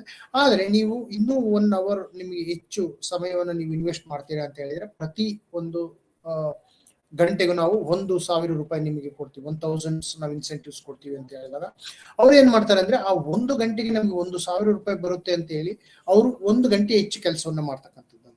ಅಂದ್ರೆ ನೀವು ಇಡೀ ತಿಂಗಳು 30 ಗಂಟೆ ಅವರಿಗೆ 30,000 ಎಕ್ಸ್ಟ್ರಾ ಕೊಟ್ಬಿಟ್ಟು ನೀವು ಇನ್ನೊಂದು ಇನ್ಸೆಂಟಿವ್ಸ್ ಕೊಟ್ಟು ಮಾಡಿದಾಗ ಅಲ್ಲಿ ಕೆಲಸವನ್ನ ಮಾಡ್ದಂಗೆ ಆಗುತ್ತೆ. ಅಲ್ಲಿ ಅವ್ರಿಗೆ ಹೆಚ್ಚು ಕಾರಣಗಳನ್ನು ಕೊಡೋದಿಲ್ಲ, ನಾನು ಈ ಕೆಲಸ ಮಾಡಕ್ ಆಗೋದಿಲ್ಲ ಅಂತ ಹೇಳಿ. ಯಾಕೆಂದ್ರೆ ಅವರಿಗೆ ಹಣದ ಒಂದು ಇನ್ಸೆಂಟಿವ್ಸ್ ಇರುತ್ತೆ, ಅಥವಾ ಪ್ರಮೋಷನ್ಸ್ ಮಾಡ್ತಕ್ಕಂಥದ್ದು, ಅಥವಾ ಅವರಿಗೆ ಒಂದು ರೆಕಗ್ನಿಷನ್ಸ್ ಮಾಡ್ತಕ್ಕಂಥದ್ದು. ಆ ರೀತಿಯ ಪ್ರೋತ್ಸಾಹಕಗಳು ಖಂಡಿತ ನಮ್ಮ ಒಂದು ಉದ್ಯೋಗಿಗಳ ವರ್ತನೆಯನ್ನ ಅರ್ಥ ಮಾಡ್ಕೊಳ್ಳುವಲ್ಲಿ, ಉದ್ಯೋಗಿಗಳ ಒಂದು ಮೋಟಿವೇಶನ್ಸ್ ಅನ್ನು ಹೆಚ್ಚಿಸುವಲ್ಲಿ ತುಂಬಾ ಪ್ರಮುಖವಾದಂತ ಪಾತ್ರವನ್ನು ವಹಿಸುತ್ತೆ ಅಂತ ಹೇಳ್ಬೋದು. ಈಗ ನಾನು ಮುಂದೆ ಮಾಸ್ಲೋ ಥಿಯರಿ ಬಗ್ಗೆ ಹೇಳ್ತೀನಿ. ಈ ರೀತಿ ಇನ್ಸೆಂಟಿವ್ಸ್ ಬಗ್ಗೆ ಮಾಸ್ಲೋ ಥಿಯರಿ ತುಂಬಾ ಒಂದು ಆರ್ಗನೈಸೇಷನ್ ಸೈಕಾಲಜಿಲಿ ನಾವು ಮಾಸ್ಲೋ ಥಿಯರಿನ ತುಂಬಾ ಥಿಯರಿ ಆಫ್ ಹೈರಾರ್ಕಿ ಅಂತ ಹೇಳ್ತೀವಿ, ಥಿಯರಿ ಆಫ್ ನೀಡ್ಸ್ ಹೈರಾರ್ಕಿ ಅಂತ ಹೇಳಿ ನಾವು ಕರಿತೀವಿ. ಅದರಲ್ಲಿ ಕೂಡ ಬಹಳ ಮುಖ್ಯವಾದಂತ ಒಂದು ಸಿದ್ಧಾಂತಗಳಿದೆ, ಅದ್ರ ಬಗ್ಗೆ ನಾವು ಡಿಸ್ಕಷನ್ ಮಾಡೋಣ. ವಿದ್ಯಾರ್ಥಿ ಬಗ್ಗೆನೂ ನಾವು ತಗೊಳ್ಳೋಣ. ವಿದ್ಯಾರ್ಥಿ ದಿಸೆಯಲ್ಲಿ ನೋಡಿದವರು ಕೂಡ ತಂದೆ ತಾಯಿಗಳು ಕೂಡ ಕೆಲವೊಂದ್ಸತಿ ಪ್ರೋತ್ಸಾಹಕಗಳನ್ನ ಕೊಡ್ತಕ್ಕಂಥದ್ದು. ಉದಾಹರಣೆಗೆ ಈಗ ಯಾವುದೇ ಒಬ್ಬ ವಿದ್ಯಾರ್ಥಿ ಗಣಿತದಲ್ಲಿ ಕಡಿಮೆ ಅಂಕಗಳನ್ನು ತೆಗೆದುಕೊಳ್ತಾನೆ ಅಂತ ಇಟ್ಕೊಳ್ಳಿ. ಕೆಲವು ಎಲ್ಲ ವಿಷಯಗಳಲ್ಲಿ ಅವನಿಗೆ ಹೆಚ್ಚು ಅಂಕಗಳು ಬರ್ತಾ ಇರುತ್ತೆ, ಆದ್ರೆ ಗಣಿತದ ವಿಷಯದಲ್ಲಿ ಅವನಿಗೆ ಅಂಕಗಳು ತುಂಬಾ ಕಡಿಮೆ ಬರುತ್ತೆ ಅಂತ ಇಟ್ಕೊಂಡಾಗ ನಾವ್ ಏನ್ ಮಾಡ್ಬೋದು ಅಂತ ಹೇಳಿದ್ರೆ, ಅವನಿಗೆ ಗಣಿತದ ವಿಷಯದಲ್ಲಿ ಹೆಚ್ಚು ಅವನು ಅಭ್ಯಾಸ ಮಾಡಿದ್ರೆ ಅವನಿಗೆ ಒಂದು ಲ್ಯಾಪ್ಟಾಪ್ ಅನ್ನು ತೆಗೆದುಕೊಳ್ತಕ್ಕಂಥ ಅಥವಾ ಒಂದು ಸೈಕಲ್ ಅನ್ನು ನಾವು ಕೊಂಡು ಅವನಿಗೆ ಕೊಡ್ತಕ್ಕಂಥದ್ದು ಅಂದಾಗ ಆ ಒಂದು ಶಾಲೆಗೆ ಹೋಗ್ತಕ್ಕಂಥ ವಿದ್ಯಾರ್ಥಿ ಹೆಚ್ಚು ಮನಸ್ಸು ಕೊಟ್ಟು ಓದ್ತಕ್ಕಂಥ ಸಾಧ್ಯತೆಗಳು ಇರುತ್ತೆ. ಯಾಕೆಂದ್ರೆ ಪ್ರೋತ್ಸಾಹಕಗಳು ತುಂಬಾ ಉತ್ತೇಜನಕಾರಿಯಾಗಿರ್ತಕ್ಕಂಥದ್ದು. ಯಾರೇ ಒಬ್ಬ ವ್ಯಕ್ತಿಗೂ ನಾವು ಪ್ರೋತ್ಸಾಹಕಗಳನ್ನು ಕೊಡ್ತೀವಿ ಅಂತ ಅಂದಾಗ ಖಂಡಿತ ಅವನು ಅದಕ್ಕೆ ಒಂದು ಬಹಳ ಆಸಕ್ತಿದಾಯಕವಾದಂತ ಒಂದು ರೆಸ್ಪಾನ್ಸ್ ಅನ್ನು ಕೊಡ್ತಾನೆ. ಸೊ ಹಾಗಾಗಿ ನಮ್ಮ ದಿನನಿತ್ಯದ ಜೀವನದಲ್ಲಿ ಪ್ರೋತ್ಸಾಹಕಗಳು ಒಂದಲ್ಲ ಒಂದು ರೀತಿ ಕೆಲಸವನ್ನ ಮಾಡ್ತಾನೆ ಇರ್ತವೆ. ಈಗ ನಮಗೆ ಬೇರೆ ಬೇರೆ ಇನ್ಶೂರೆನ್ಸ್ ಕಂಪನಿಗಳಾಗಿರ್ಬೋದು, ಬೇರೆ ಬೇರೆ ಅಂಗಡಿಗಳಲ್ಲೂ ಕೂಡ ನಾವು ಒಂದು ರೀತಿ ಪ್ರೋತ್ಸಾಹಗಳನ್ನು, ಇನ್ಸೆಂಟಿವ್ಸ್ ಅನ್ನ ಕೊಡ್ತೀವಿ. ಒಂದು ಗಿಫ್ಟ್ ಕೂಪನ್ ಅಂತ ಕೊಡ್ತೀವಿ. ಅವೆಲ್ಲ ಗಿಫ್ಟ್ ಕೂಪನ್ ಅನ್ನೋದು ಒಂದು ಪ್ರೋತ್ಸಾಹಕನೇ ಆಗಿರುತ್ತೆ, ಒಂದಲ್ಲ ಒಂದು ರೀತಿ ಪ್ರೋತ್ಸಾಹಕನೇ ಆಗಿರುತ್ತೆ. ಆ ಪ್ರೋತ್ಸಾಹಕಗಳು ನಮಗೆ ಮತ್ತೆ ಉತ್ತೇಜಿಸುತ್ತೆ ಬೇರೆ ಬೇರೆ ವಿಷಯಗಳನ್ನು ತೆಗೆದುಕೊಳ್ಳಕ್ಕೆ. ಸೊ ಈ ರೀತಿಯ ಮಾರ್ಕೆಟಿಂಗ್ ಕ್ಷೇತ್ರವನ್ನು ತೆಗೆದುಕೊಳ್ಳಿ, ನಿಮಗೆ ಇನ್ಶೂರೆನ್ಸ್ ಕ್ಷೇತ್ರವನ್ನು ತೆಗೆದುಕೊಳ್ಳಿ, ಅಥವಾ ನೀವು ಬೇರೆ ಯಾವುದೇ ಒಂದು ಕ್ಷೇತ್ರವನ್ನು ತೆಗೆದುಕೊಳ್ಳಿ, ಪ್ರೋತ್ಸಾಹಕಗಳು ಇಲ್ಲದೇನೆ ಯಾರು ಕೂಡ ಒಂದು ಸಂಸ್ಥೆ ಕೆಲಸವನ್ನು ನಿರ್ವಹಿಸಕ್ಕೆ ಸಾಧ್ಯ ಆಗೋದಿಲ್ಲ. ಆ ಪ್ರೋತ್ಸಾಹಕಗಳು ನಮಗೆ ಒಂದು ಸೈಕಾಲಜಿಕಲಿ, ಮನೋವೈಜ್ಞಾನಿಕವಾಗಿ ತುಂಬಾನೇ ಪ್ರಮುಖವಾದಂತ ಪಾತ್ರವನ್ನು ವಹಿಸ್ತವೆ ಅಂತಾನೆ ಹೇಳ್ಬೋದಾಗಿದೆ. ಈ ಪ್ರೋತ್ಸಾಹಕಗಳ ಒಂದು ವಿಚಾರವನ್ನು ನಾವು ಮಾತಾಡ್ಬೇಕಂದ್ರೆ ಇನ್ನು ಯಾವ ಕ್ಷೇತ್ರಗಳಲ್ಲಿ ವಿದ್ಯಾರ್ಥಿಗಳ ಒಂದು ಶಾಲಾ ಶಿಕ್ಷಕರು ಕೂಡ ಹೆಚ್ಚು ಅಂಕಗಳನ್ನ ಗಳಿಸಿರ್ತಕ್ಕಂಥ ವಿದ್ಯಾರ್ಥಿಗಳನ್ನ ಆ ಒಂದು ಮಾರ್ಕ್ ಶೀಟ್ ಅನ್ನ ಬೇರೆ ವಿದ್ಯಾರ್ಥಿಗಳಿಗೆ ತೋರಿಸ್ತಕ್ಕಂಥದ್ದು, ಅಥವಾ ಅವನ ಒಂದು ಆನ್ಸರ್ ಶೀಟ್ ಅನ್ನು ತೆಗೆದುಕೊಂಡು ತೋರಿಸ್ತಕ್ಕಂಥದ್ದು, ಅವನು ಹೇಗೆ ಆನ್ಸರ್ ಬರೆದಿದ್ದಾನೆ, ಆ ಬರೆಯೋ ರೀತಿ ಹೇಗಿದೆ, ಮತ್ತೆ ಅವನಿಗೆ ಪ್ರೈಸಸ್ ಕೂಡ ಕೊಡ್ತೀವಿ ನಾವು. ಸಾಮಾನ್ಯವಾಗಿ ಹೆಚ್ಚು ಓದಿದಂತ ರ್ಯಾಂಕ್ ಪಡೆದಿರ್ತಕ್ಕಂಥ ವಿದ್ಯಾರ್ಥಿಗಳ ಅರ್ಥ ಏನಪ್ಪಾ ಅಂದ್ರೆ ರ್ಯಾಂಕ್ ಪಡೆದಿರ್ತಕ್ಕಂಥದ್ದು ಅಥವಾ ಡಿಸ್ಟಿಂಕ್ಷನ್ ಬಂದಿರತಕ್ಕಂಥ ವಿದ್ಯಾರ್ಥಿಗಳಿಗೆ ಯಾಕೆ ನಾವು ಸಮಾಜದಲ್ಲಿ ಪ್ರೋತ್ಸಾಹಿಸ್ತೀವಿ ಅಂದ್ರೆ ಈ ರೀತಿಯ ಒಂದು ಪ್ರೋತ್ಸಾಹದಿಂದ ವಿದ್ಯಾರ್ಥಿಗಳು ಅವರೇಜ್ ಆಗಿರ್ತಕ್ಕಂಥ ವಿದ್ಯಾರ್ಥಿಗಳು ನೋಡಿ ಕಲೀಲಿ ಅಂತಕ್ಕಂಥದ್ದು, ಮತ್ತೆ ತಂದೆ ತಾಯಿಗಳು ಕೂಡ ಆ ಪ್ರೇರಣೆಯನ್ನು ಕೊಡ್ಲಿ ಮಕ್ಕಳಿಗೆ ಅಂತಕ್ಕಂಥ ಒಂದು ವಿಷಯವನ್ನು ನಾವು ಇಲ್ಲಿ ಮನದಟ್ಟು ಮಾಡ್ಕೋಬಹುದು. ಈ ರೀತಿಯ ಒಂದು ವಿಚಾರವನ್ನ ನಾವು ಆ ಒಂದು ಪ್ರೋತ್ಸಾಹಕಗಳಲ್ಲಿ ಕಾಣಬಹುದು. ಇನ್ಸೆಂಟಿವ್ಸ್ ಅಂತಕ್ಕಂಥದ್ದು ಆರ್ಗನೈಸೇಷನ್ ಸೈಕಾಲಜಿಯಲ್ಲಿ ತುಂಬಾ ಮಹತ್ವವನ್ನ ಪಾತ್ರವನ್ನು ವಹಿಸುತ್ತೆ. ನೀವು ಕೂಡ ಈ ಒಂದು ತತ್ವವನ್ನ ನಮ್ಮ ದಿನನಿತ್ಯದ ಜೀವನದಲ್ಲಿ ಅಳವಡಿಸ್ಕೊಳ್ಬಹುದು. ಸ್ವಲ್ಪ ಮಟ್ಟಿನ ಗಿಫ್ಟ್ ಕೊಡ್ತಕ್ಕಂಥದ್ದು, ಸ್ವಲ್ಪ ಮಟ್ಟಿನ ಒಂದು ಬಿಹೇವಿಯರ್ ಮಾಡಿಫಿಕೇಶನ್ಸ್ ಅಲ್ಲೂ ಕೂಡ ನಾವು ಇದನ್ನ ಯೂಸ್ ಮಾಡ್ತೀವಿ. ಬಿಹೇವಿಯರ್ ಮಾಡಿಫಿಕೇಶನ್ಸ್ ನಮ್ಮ ದಿನನಿತ್ಯದ ಜೀವನದಲ್ಲಿ ಈಗ ಯಾವುದೇ ಒಬ್ಬ ಅಡಿಕ್ಟ್ ಆಗಿರ್ತಕ್ಕಂಥ ಸ್ಟೂಡೆಂಟ್ ಅಥವಾ ಅಡಿಕ್ಟ್ ಆಗಿರ್ತಕ್ಕಂಥ ಒಬ್ಬ ಕ್ಲೈಂಟ್ ಆಗಿರ್ಬೋದು, ಅವನಿಗೆ ನಾವು ಇನ್ಸೆಂಟಿವ್ಸ್ ಅನ್ನು ಕೊಡ್ತಕ್ಕಂಥದ್ದು. ಅಂದ್ರೆ ಇನ್ಸೆಂಟಿವ್ಸ್ ಅಂದ್ರೆ ಅವನ ಒಂದು ವರ್ತನೆ ಬದಲಾವಣೆ ಆಗಲಿ ಅಂತ ಕೆಲವೊಂದು ಶಾರ್ಟ್ ಟರ್ಮ್ ಇಂಟೆನ್ಸಿವ್ಸ್ ಅಥವಾ ರೀಇನ್ಫೋರ್ಸ್ಮೆಂಟ್ ಅಂತ ಒಂದು ರೀಇನ್ಫೋರ್ಸ್ಮೆಂಟ್ ಆಗಿ ಕೂಡ ಪ್ರೋತ್ಸಾಹಕಗಳು ಕೆಲಸ ಮಾಡ್ತಕ್ಕಂಥದ್ದು. ಅಂದ್ರೆ ಧನಾತ್ಮಕವಾಗಿ ಋಣಾತ್ಮಕವಾಗಿ ಕೂಡ ಪ್ರೋತ್ಸಾಹಕಗಳು ಕೆಲಸವನ್ನು ಮಾಡ್ತಕ್ಕಂಥದ್ದು ಅಂತ ನಾವು ಹೇಳ್ಬೋದಾಗಿದೆ. ಸೊ ಹಾಗೆ ಮುಂದಕ್ಕೆ ನಾವು ಹೋಗೋಣ. ಪ್ರೋತ್ಸಾಹಕಗಳು ನಿಮಗೆ ಅರ್ಥವಾಯ್ತು ಅಂದ್ಕೊಂಡಿದ್ದೀನಿ. ಸೊ ಈಗ ಅತ್ಯಂತ ಮುಖ್ಯವಾದಂತಹ ಒಂದು ಹಂತಕ್ಕೆ ನಾವು ಬಂದಿದ್ದೀವಿ. ಪ್ರೋತ್ಸಾಹಕಗಳು ನಮಗೆ ಬಹಳ ಮುಖ್ಯವಾಗಿ ಇರ್ತಕ್ಕಂಥ ಒಂದು ವಿಷಯ ಅಂತಾನೆ ಹೇಳ್ಬೋದು. ನಮಗೆ ಗೊತ್ತಿರೋ ಹಾಗೆ ಈ ಒಂದು ವಿಷಯಗಳನ್ನು ನಾವು ಅಂದ್ರೆ ಪ್ರೋತ್ಸಾಹಕಗಳ ಬಗ್ಗೆ ಮಾತಾಡಿದ ನಂತರ ನಾವು ಸ್ವಯಂ ವಾಸ್ತವೀಕರಣ ಸಿದ್ಧಾಂತದ ಬಗ್ಗೆ ನಾವು ಅರ್ಥ ಮಾಡ್ಕೊಳ್ಳೋಣ, ಅಥವಾ ಸೆಲ್ಫ್ ಆಕ್ಚುಲೈಸೇಷನ್, ಸ್ವಯಂ ವಾಸ್ತವೀಕರಣ. ಅಬ್ರಹಾಂ ಮಾಸ್ಲೋ ಅವರು ಈ ಸ್ವಯಂ ವಾಸ್ತವೀಕರಣ ಸಿದ್ಧಾಂತವನ್ನು ಕೊಟ್ಟಿದ್ದಾರೆ. ಇದರ ಪ್ರಕಾರ ನೀವು ಈ ಚಿತ್ರದಲ್ಲಿ ನೋಡಬಹುದು ಮ್ಯಾಸ್ಲೋಸ್ ಹೈರಾರ್ಕಿ ಆಫ್ ನೀಡ್ಸ್ ಅಂತ, ಅಂದ್ರೆ ಅವಶ್ಯಕತೆಯ ಒಂದು ಥಿಯರಿ ಅಂತ ಹೇಳಿ. ಈ ಒಂದು ಡಯಾಗ್ರಾಮ್ಸ್ ಅಲ್ಲಿ ನೀವು ಫ್ರಮ್ ಬಾಟಮ್ ಟು ಟಾಪ್ ನೋಡಿದಾಗ ಪ್ರಪ್ರಥಮವಾದಂತಹ ಒಬ್ಬ ಒಂದು ಇದು ಅಂದ್ರೆ ನಾವು ಫಿಸಿಯಾಲಜಿಕಲ್ ನೀಡ್ಸ್ ಅಂತ ಹೇಳಿ ಕರಿತೀವಿ. ಪ್ರತಿಯೊಬ್ಬ ವ್ಯಕ್ತಿಯು ಅಕಾರ್ಡಿಂಗ್ ಟು ಮಾಸ್ಲೋ ಪ್ರತಿಯೊಬ್ಬ ವ್ಯಕ್ತಿಯು ಈ 5 ಹಂತಗಳನ್ನ ಹಾದು ಹೋಗ್ಬೇಕಾಗುತ್ತೆ. ಅದರಲ್ಲಿ ಪ್ರಪ್ರಥಮವಾದಂತಹ ಹಂತ ಏನಪ್ಪಾ ಅಂತ ಹೇಳಿದ್ರೆ ಅಂದ್ರೆ ಬ್ರೀತಿಂಗ್ ಅಥವಾ food, water, sex, sleep and homeostasis ಅಂತಕ್ಕಂಥ ಒಂದು ಕ್ರಿಯೆ ಇರುತ್ತೆ. ಬಹಳ ಮುಖ್ಯವಾದಂತ ಪ್ರಿಮಿಟಿವ್ ಅಂತ ನಾವು ಕರಿತೀವಿ. ನಂತರ ಸೇಫ್ಟಿ ಅಂತ, ಸೆಕ್ಯೂರಿಟಿ ಇರಬೇಕು, ಬಾಡಿ ಇರಬೇಕು, ಎಂಪ್ಲಾಯ್ಮೆಂಟ್, ನಾವೆಲ್ಲ ಒಂದು ಸೇಫ್ಟಿಯನ್ನು ನೋಡ್ತಕ್ಕಂಥದ್ದು ಹ್ಯೂಮನ್ ಬೀಯಿಂಗ್ಸ್ ನಮ್ಮ ಸುತ್ತಮುತ್ತ. ಆಮೇಲೆ ಬಿಲಾಂಗಿಂಗ್ಸ್, ಅದಾದ ನಂತರ ನಮಗೆ ಮುಖ್ಯವಾಗಿ ನಮ್ಮ family members, sexual intimacies, close friends ಅಂತಕ್ಕಂಥದ್ದು ನೋಡೋದು. ನಂತರ ಎಸ್ಟೀಮ್ ಅಂತ ಹೇಳಿ. ಎಸ್ಟೀಮ್ ಅಂತಂದ್ರೆ ಇದೆಲ್ಲ ಆದ್ಮೇಲೆ ನಮ್ಗೆ ಒಂದು ಎನರ್ಜಿ ಬೇಕಾಗುತ್ತೆ. ಇಷ್ಟೆಲ್ಲ ನಮಗೆ ಫೆಸಿಲಿಟೀಸ್ ಇದೆ, ಆದ್ರೆ ನಾವು ಸುಮ್ಮನೆ ಕೂರ್ತಕ್ಕಂಥ ಒಂದು ಜೀವಿಗಳಾಗೋದಿಲ್ಲ. ನಮಗೆ ಯಾವಾಗಲೂ ಕ್ರಿಯೇಟಿವ್ ಪರ್ಸನ್ಸ್ ಆಗಿರ್ತೀವಿ ನಾವು. We need some kind of confidence, we need some kind of esteems ನಮಗೆ ಬೇಕಾಗುತ್ತೆ. ಎಸ್ಟೀಮ್ ನಮ್ಮನ್ನ ಹೇಗ್ ಮಾಡುತ್ತೆ ಅಂದ್ರೆ ಲೀಡ್ ಮಾಡ್ತಕ್ಕಂಥದ್ದು, ನಮ್ಮ ಮುಂದಿನ ಹಂತಕ್ಕೆ ನಾವು ಅದನ್ನ ಲೀಡ್ ಮಾಡ್ತಕ್ಕಂಥ ಒಂದು ಇದು ಅಂತಾನೆ ಹೇಳ್ಬೋದು. ಅದಾದ ನಂತರ ಅಂದ್ರೆ ಫಿಸಿಯಾಲಜಿಕಲ್ ಜೈವಿಕ ಆಧಾರದಲ್ಲಿ ನಾವು ಅದನ್ನ ಇದಾದ ನಂತರ ನಮಗೆ ಸೇಫ್ಟಿಯನ್ನು ಮುಗಿಸಿದ ನಂತರ ಲವ್ ಅಂಡ್ ಬಿಲಾಂಗಿಂಗ್ ಅಂತ ಏನ್ ಕರಿತೀವಿ, ಫ್ರೆಂಡ್ಶಿಪ್ ಆಗಿರ್ಬೋದು, ಫ್ಯಾಮಿಲಿ, ಇವೆಲ್ಲ ಮುಗಿಸ್ಕೊಂಡು ಎಸ್ಟೀಮ್ ಹಂತಕ್ಕೆ ನಾವು ಹೋಗ್ತೀವಿ. ಆ ಎಸ್ಟೀಮ್ ಹಂತದ ನಂತರ ಸೆಲ್ಫ್ ಆಕ್ಚುಲೈಸೇಷನ್ ಪಾರ್ಟ್ ಅನ್ನು ನಾವು ಅರ್ಥ ಮಾಡ್ಕೊಳ್ಬೇಕು. ಈ ಸೆಲ್ಫ್ ಆಕ್ಚುಲೈಸೇಷನ್ ಬಹಳ ಮುಖ್ಯ. ಈ 4 ಹಂತವನ್ನ ಯಾರು ಕ್ರಾಸ್ ಮಾಡ್ತಾರೆ ಅವರು ಸೆಲ್ಫ್ ಆಕ್ಚುಲೈಸೇಷನ್ ಹಂತಕ್ಕೆ ಹೋಗ್ತಕ್ಕಂಥದ್ದು.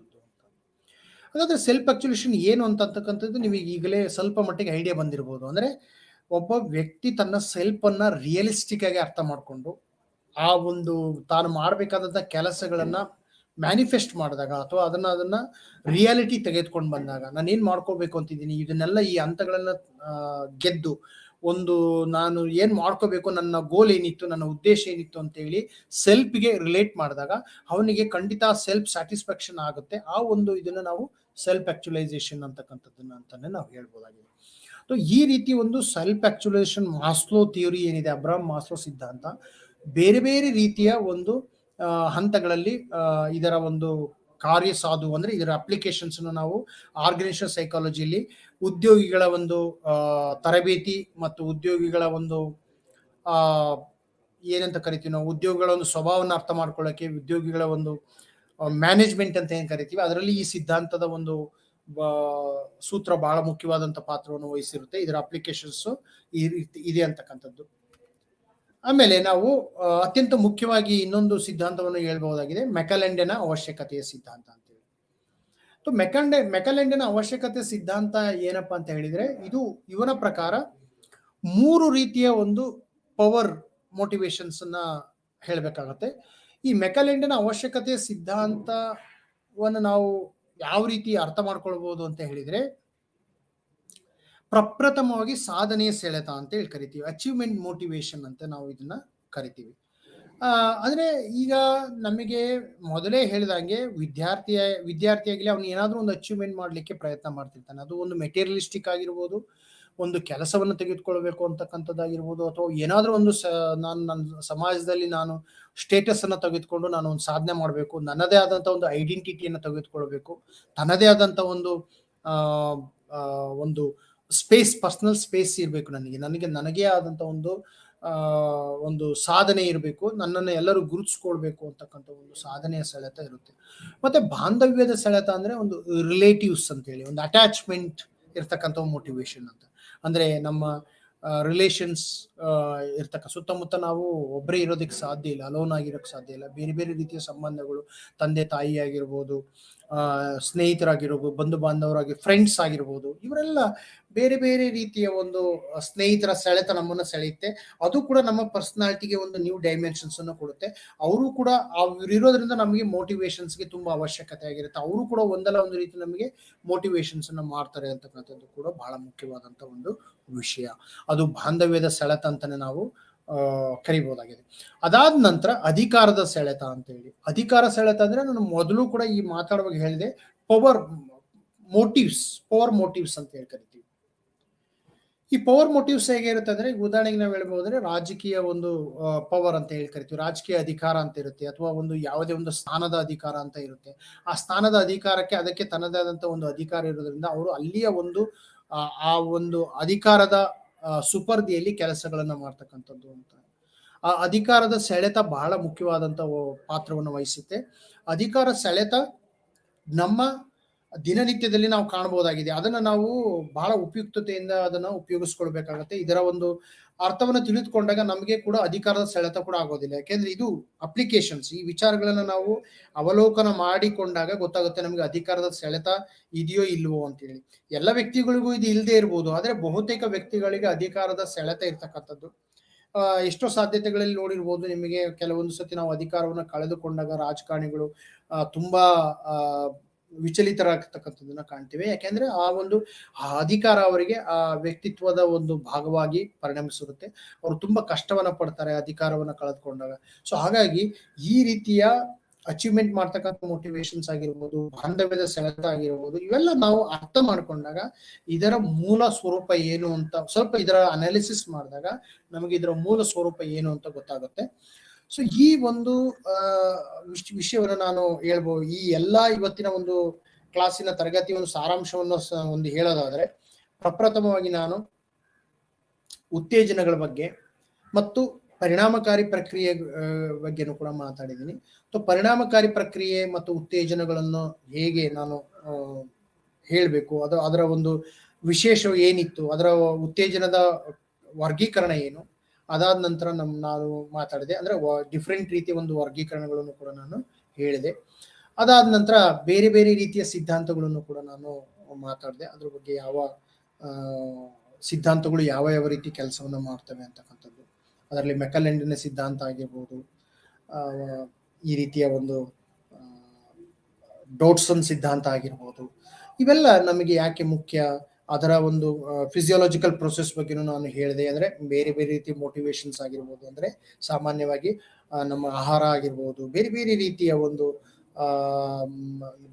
ಬಾಯಾರಿಕೆ ಆಗಿರ್ಬೋದು, ಆಮೇಲೆ ಲೈಂಗಿಕ ಕ್ರಿಯೆ ಆಗಿರ್ಬೋದು, ಇದು ಪ್ರಾಥಮಿಕ ಒಂದು ಮೋಟಿವೇಶನ್ಸ್ ಅಂತ. ಎರಡನೇದಾಗಿ ನಾನು ಸೆಕೆಂಡರಿ ಮೋಟಿವೇಶನ್ಸ್ ಬಗ್ಗೆನೂ ಕೂಡ ನಾನು ನಿಮ್ಗೆ ಹೇಳಿದ್ದೀನಿ. ಸೊ ಇವತ್ತಿನ ಒಂದು ಕಾರ್ಯಕ್ರಮದಲ್ಲಿ ಈ ರೀತಿಯ ಒಂದು ಉಪಸಂಹಾರವನ್ನು ನಾವು ಮುಗಿಸ್ಬೋದು. ಏನಪ್ಪಾ ಅಂದ್ರೆ ಪರಿಣಾಮಕಾರಿ ಪ್ರಕ್ರಿಯೆಯು ಉತ್ತೇಜನ ಮತ್ತು ಭಾವನೆಗಳ ಪ್ರಭಾವವನ್ನು ಪರಿಣಾಮವಾಗಿರ್ತದೆ ಅಂತ ಹೇಳ್ತಾ ನನ್ನ ಈ ಒಂದು ತರಗತಿಯನ್ನು ಮುಗಿಸ್ತಾ ಇದ್ದೀನಿ. ನಮಸ್ಕಾರ.